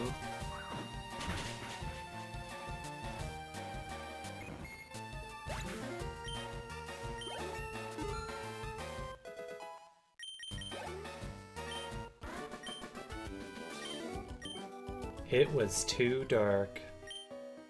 So lonely.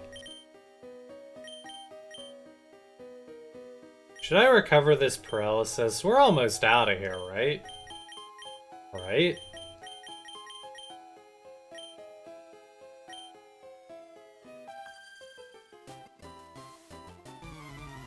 Gen 1 female trainers are weird. They'd go, "Did you touch me?" even when you're a few steps away. I think the fact that these games were made in Japan definitely makes it a little bit of a cultural shift sort of thing. Like, kind of like the girls kind of giving off that anime vibe type of stuff.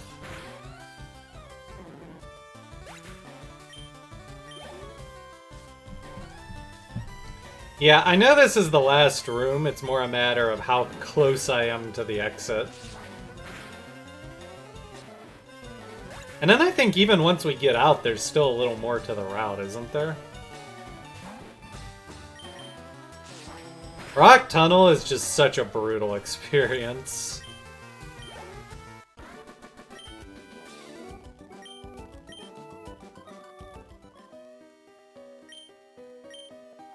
Yeah, I actually had a pretty good hunch that we weren't gonna get to the next gym today. And we are not getting to the next gym today.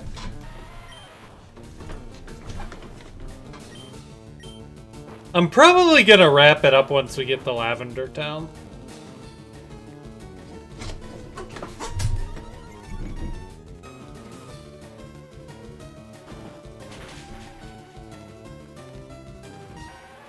Might be a little bit, I've been trying to make my Sunday streams a little bit longer, but I think getting to Lavender Town's probably a good place to leave off.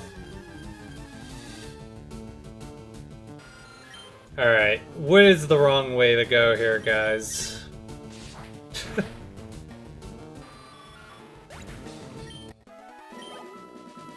I think my, one of the funny, okay, here. One of the funnier female trainers was the one, I think it's 3rd gen Hoenn. She was like, "Where does a swimmer put their Pokeballs? Teehee, girl's secret." And I was just like, huh? Huh? Now when I first played, oh my goodness, I did it again. When I first played Emerald when I was like 11 or 12, I was just like, ah, it's a line. But now that I'm an adult, it's like, huh? What?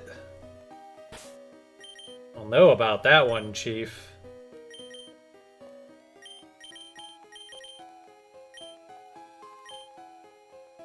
Wow, you're leaving my stream to play Pokemon Platinum? I am heartbroken. I am crushed. How dare you have other things you want to do? Nah, I'm kidding. Have a good one.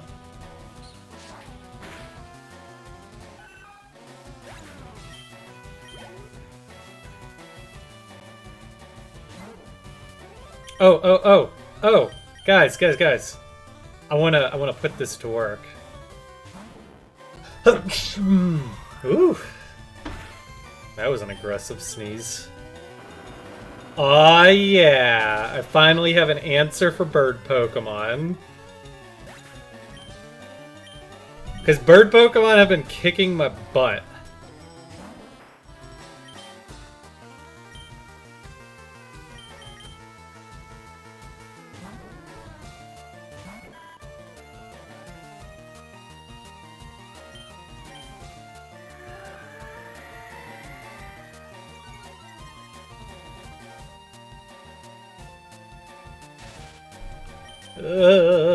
Paralysis.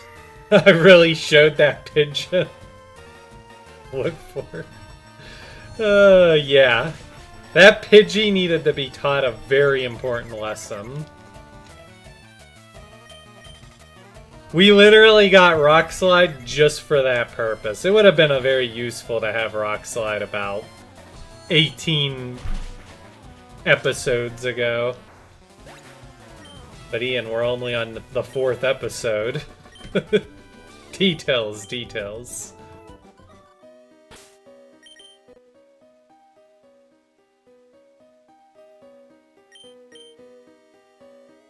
You looked cute and harmless. Really? To who?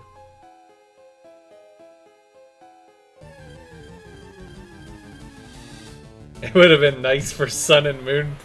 Yeah, Sun and Moon Part 3. We could have really used Rock Slide then.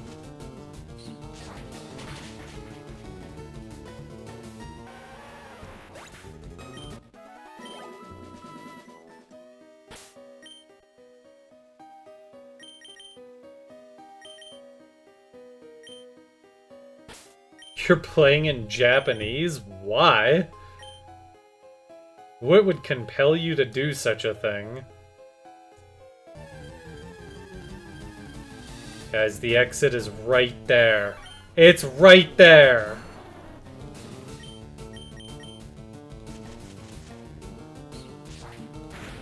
Video game prices? The authentic experience. I mean, I get that. I bought Leaf Green for Haley for like $100 about a year ago. If I would have known it was coming to the Switch, I would have told her, nah, that's not happening.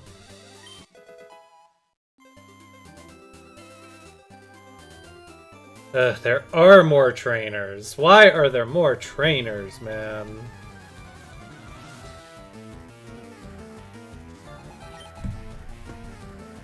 This stretch of land between Cerulean and Lavender Town is just so rough. Alright, we got the Pidgey Slayer.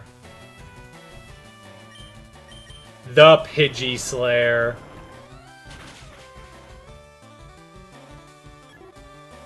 Get wrecked. And now she's gonna probably send out an Oddish. Oh, no! She's gonna send out the Pidgeotto, and I'm gonna miss because I've been sand attacked 8 times.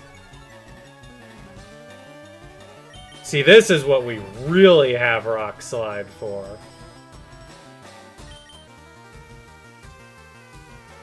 I'm about to get... Oh, I thought I was gonna get Whirlwinded. Bro.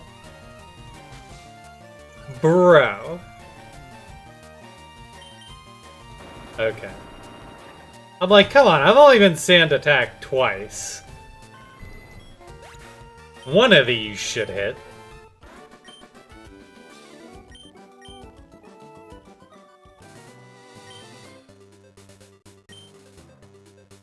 Wait, the Pokemon here in the mountains are so chunky? Are you calling them fat?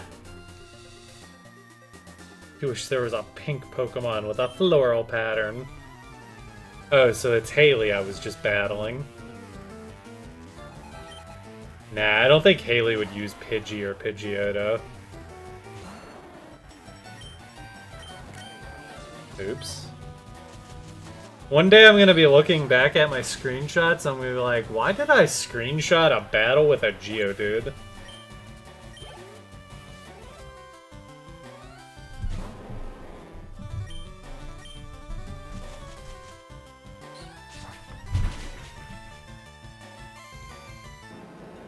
She's talking about Munna. Yeah, predicted it 15 years early. Ha ha ha ha ha ha, achoo. Achoo. Achoo, achoo, achoo. Gen 5 confirmed. Hey kid, wanna see my Pokemon?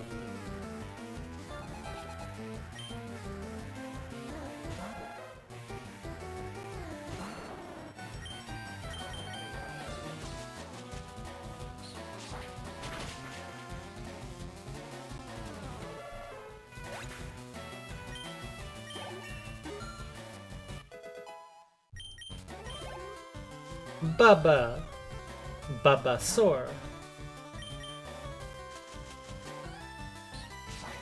It also helps having 4 Pokemon. I think the last time I did Rock Tunnel in one of my playthroughs, I only had like 3.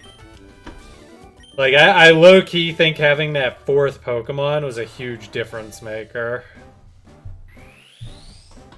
Plus, I actually brought Super Potions and some healing items. I think last time I just toughed it out.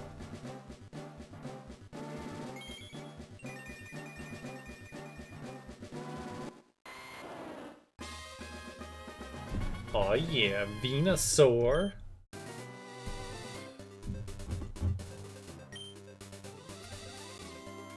I know I would need to update the sidebar for Venusaur, but I'm gonna wait to do it.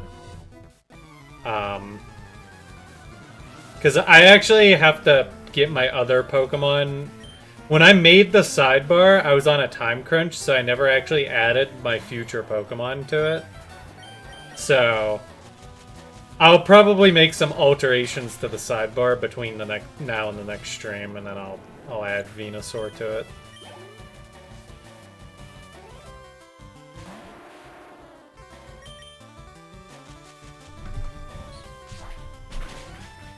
Sounds like a dream from a radar on the pink floral pattern.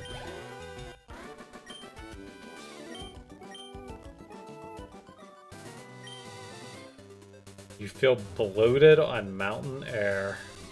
What?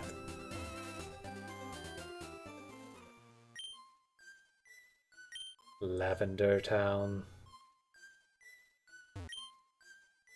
It's kind of funny that there's only one ghost Pokemon. Alright, so, question before the house. You can actually climb this tower a bit, right?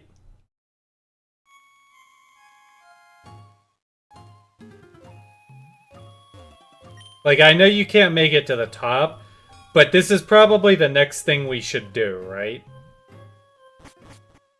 Oh, you have to face Gary? Or you just face Gary? I know you face Gary.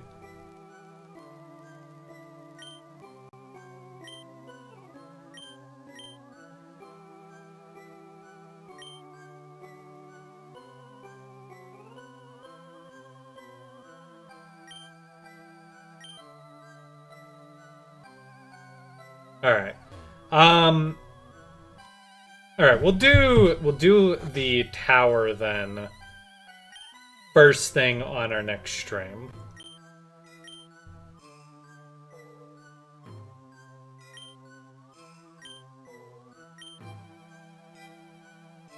Wow.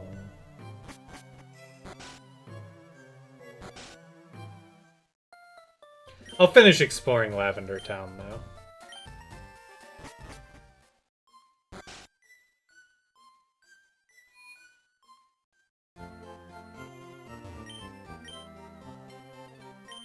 Oh, I can buy Great Balls now. I actually probably should stock up on at least a batch of them.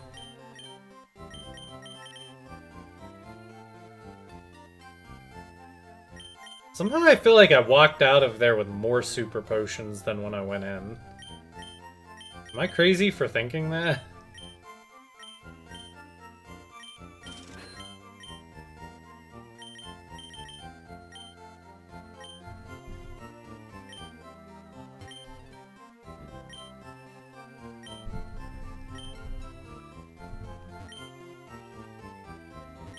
Did you buy some revives? They revive a fainted Pokemon. No shit.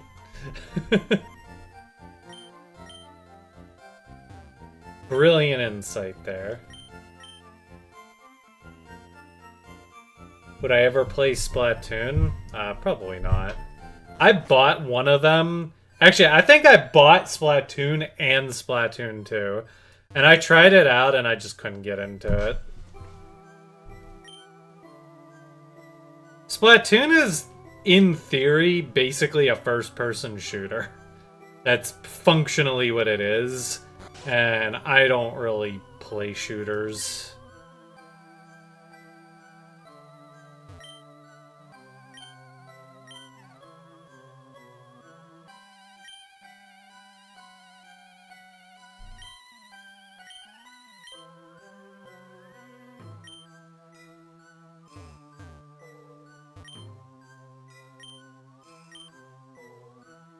Wait.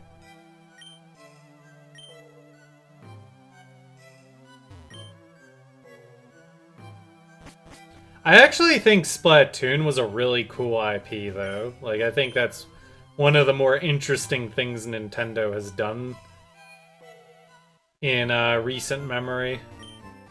But it's just not my type of game.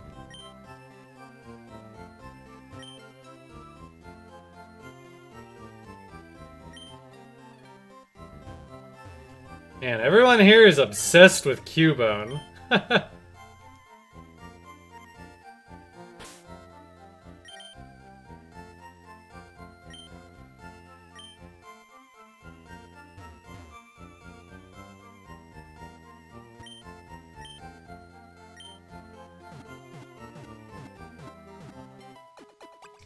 I feel like Nintendo is just got like... Nintendo's a problem for live service games. Like, I feel like they need to make their live service games carry from system to system.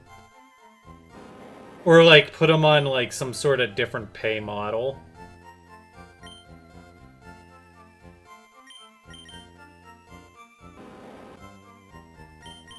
Because it feels bad to buy a game that's just gonna go down. Like, if I own Splatoon 1, is anyone actually still playing Splatoon 1? Is the servers for that game even still up?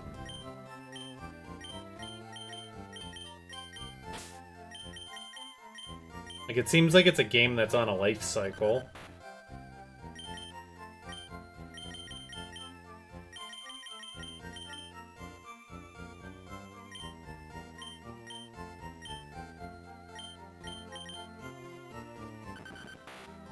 Am I off one? 54? No. The servers died like a decade ago? Died as in they were taken offline, or died as in nobody's on them anymore?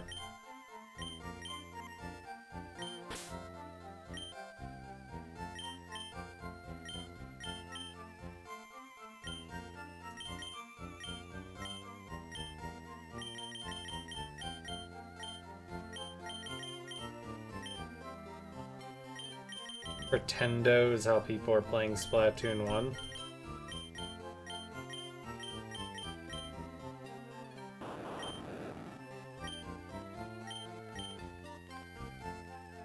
This is a topic that I've had in the back of my brain for a long time, but I've never figured out how to turn it into like a Squawk with Scarm.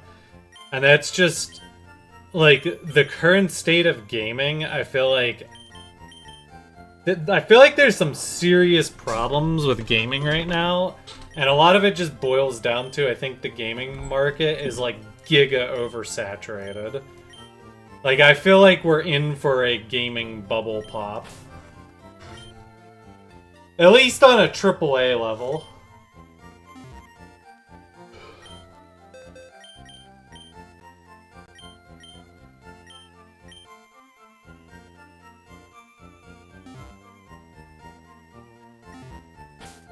Yeah, like, Splatoon seems like something that's kind of hard to innovate. Like, it's the sort of thing that should just be live service instead of a one-time purchase.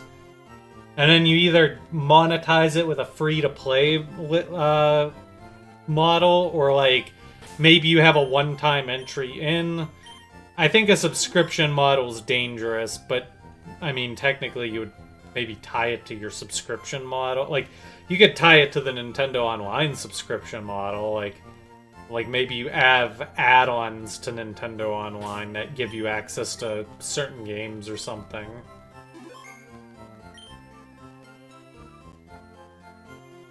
You can drag and drop, like with the touchscreen? I can't do that because I'm docked right now.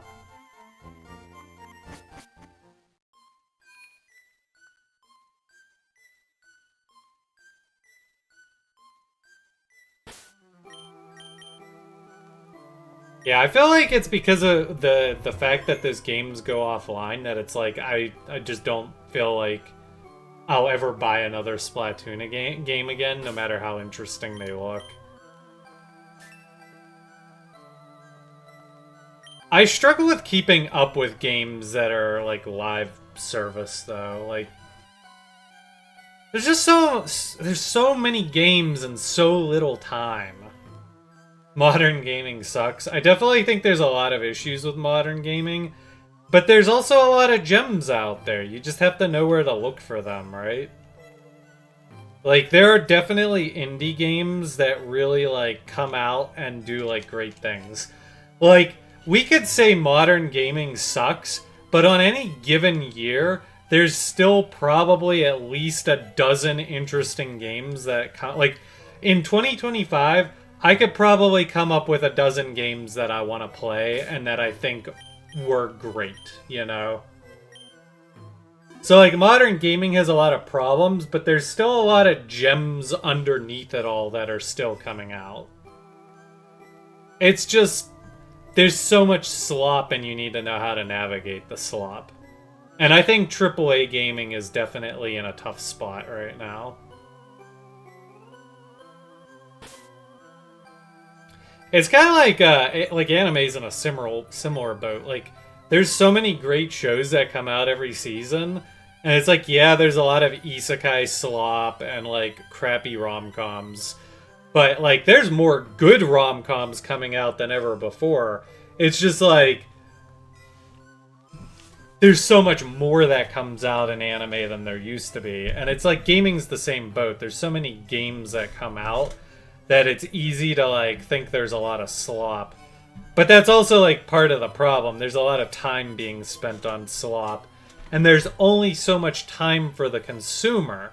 Back when gaming was like a lot more refined and there was only so many new games that came out a year, a Castlevania 2 being a swing and a whiff, you might feel that a little more heavily than now, because now you just don't play it.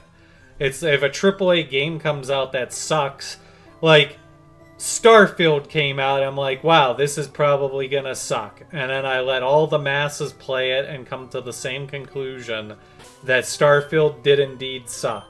And then you'll find some people that liked it, and yeah, I'm sure it's like not the worst game in the world, but it's not just about like the time or the money you invest into the game. It's also the time, opportunity costs.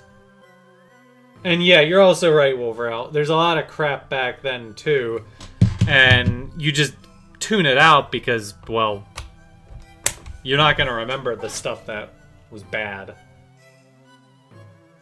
But I do think modern gaming is definitely in a weird state right now. I think there's a AAA gaming bubble that's gonna pop. I think indie gaming will carry on as is.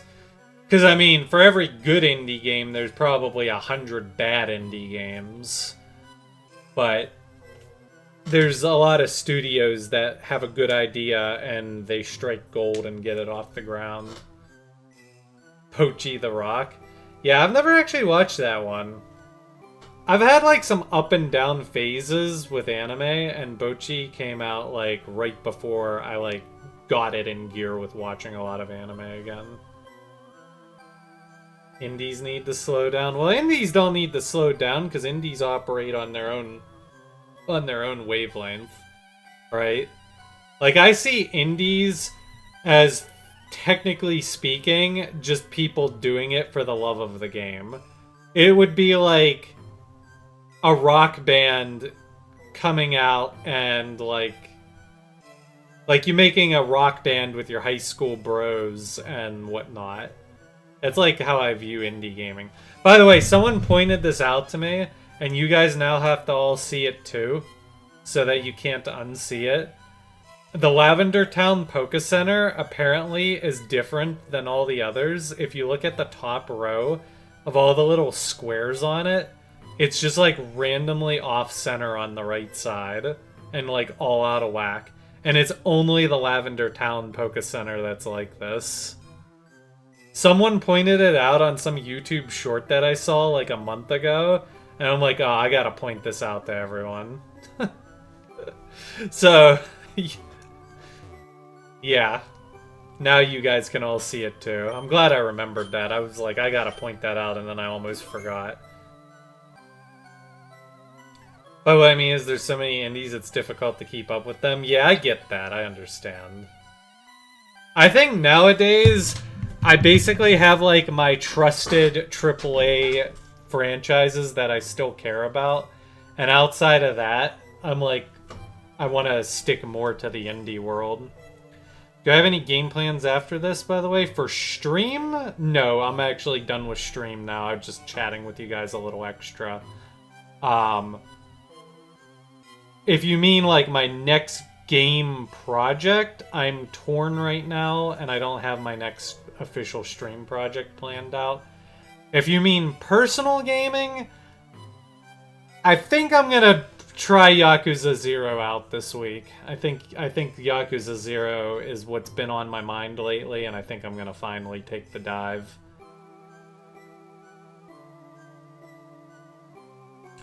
I also was like kind of gearing up to play Roller Coaster Tycoon again, but then I started playing Forest Frontier and I hit like creative block right out of the gate, and it just like made me reconsider what I want to get out of my Roller Coaster Tycoon experience. So, yeah.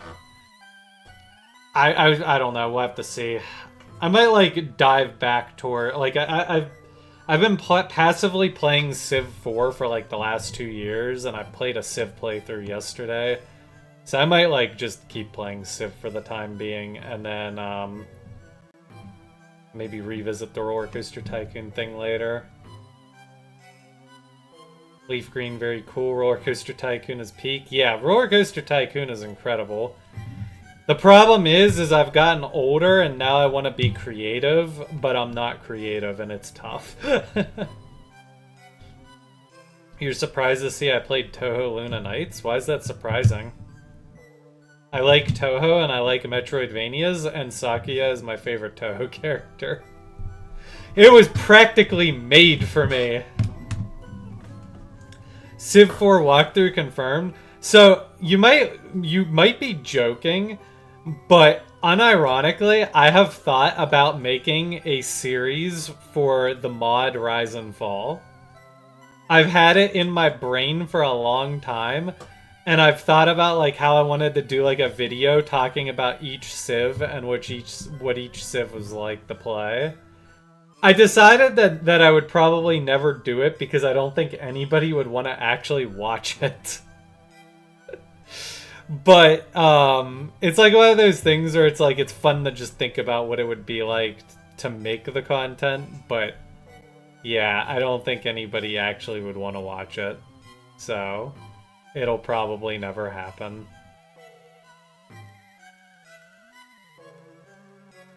It couldn't be more Ian if you tried. Exactly. Touhou Luna Nights is like literally the epitome of me. One of my favorite gaming genres. One of my favorite franchises mixed with it. Favorite character.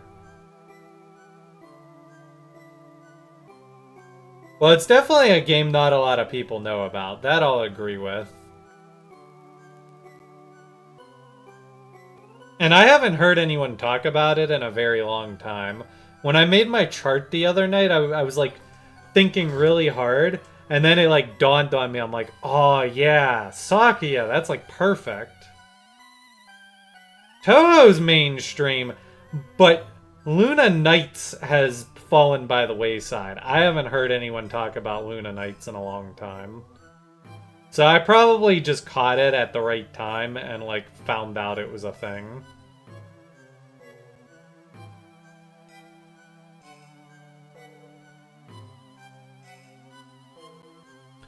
Alright folks, it has been a very awesome stream. I had a lot of fun today. I hope you guys all enjoyed as well.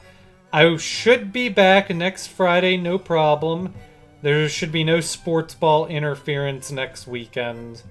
And after my teams got their butts kicked in Game 1, there might not be a round 2 to worry about. So we'll be back with more Fire Red Leaf Green next Friday. Hopefully we'll do more Squawk with Scarm. I will try to get this past Friday. We ended up only doing 2 Squawk with Scarm episodes. I will try to get those out onto the YouTube channel in the next couple of days. See you Friday for Yakuza 0. I might dabble in Yakuza during after hours. It might be a little weird. Like, I might stick to, like, side game content if I do Yakuza 0 for After Hours. Because I feel like it would be kind of weird to, like, do the main story, like, be in and out of it. But, yeah, I might actually check out, or, like, I might play Yakuza 0 during After Hours on stream. So we'll see, we'll see. But yeah, that's gonna be it for today's stream. Thanks so much, everyone, for watching. I will catch you all next time. And, yeah, have a great week. Peace out.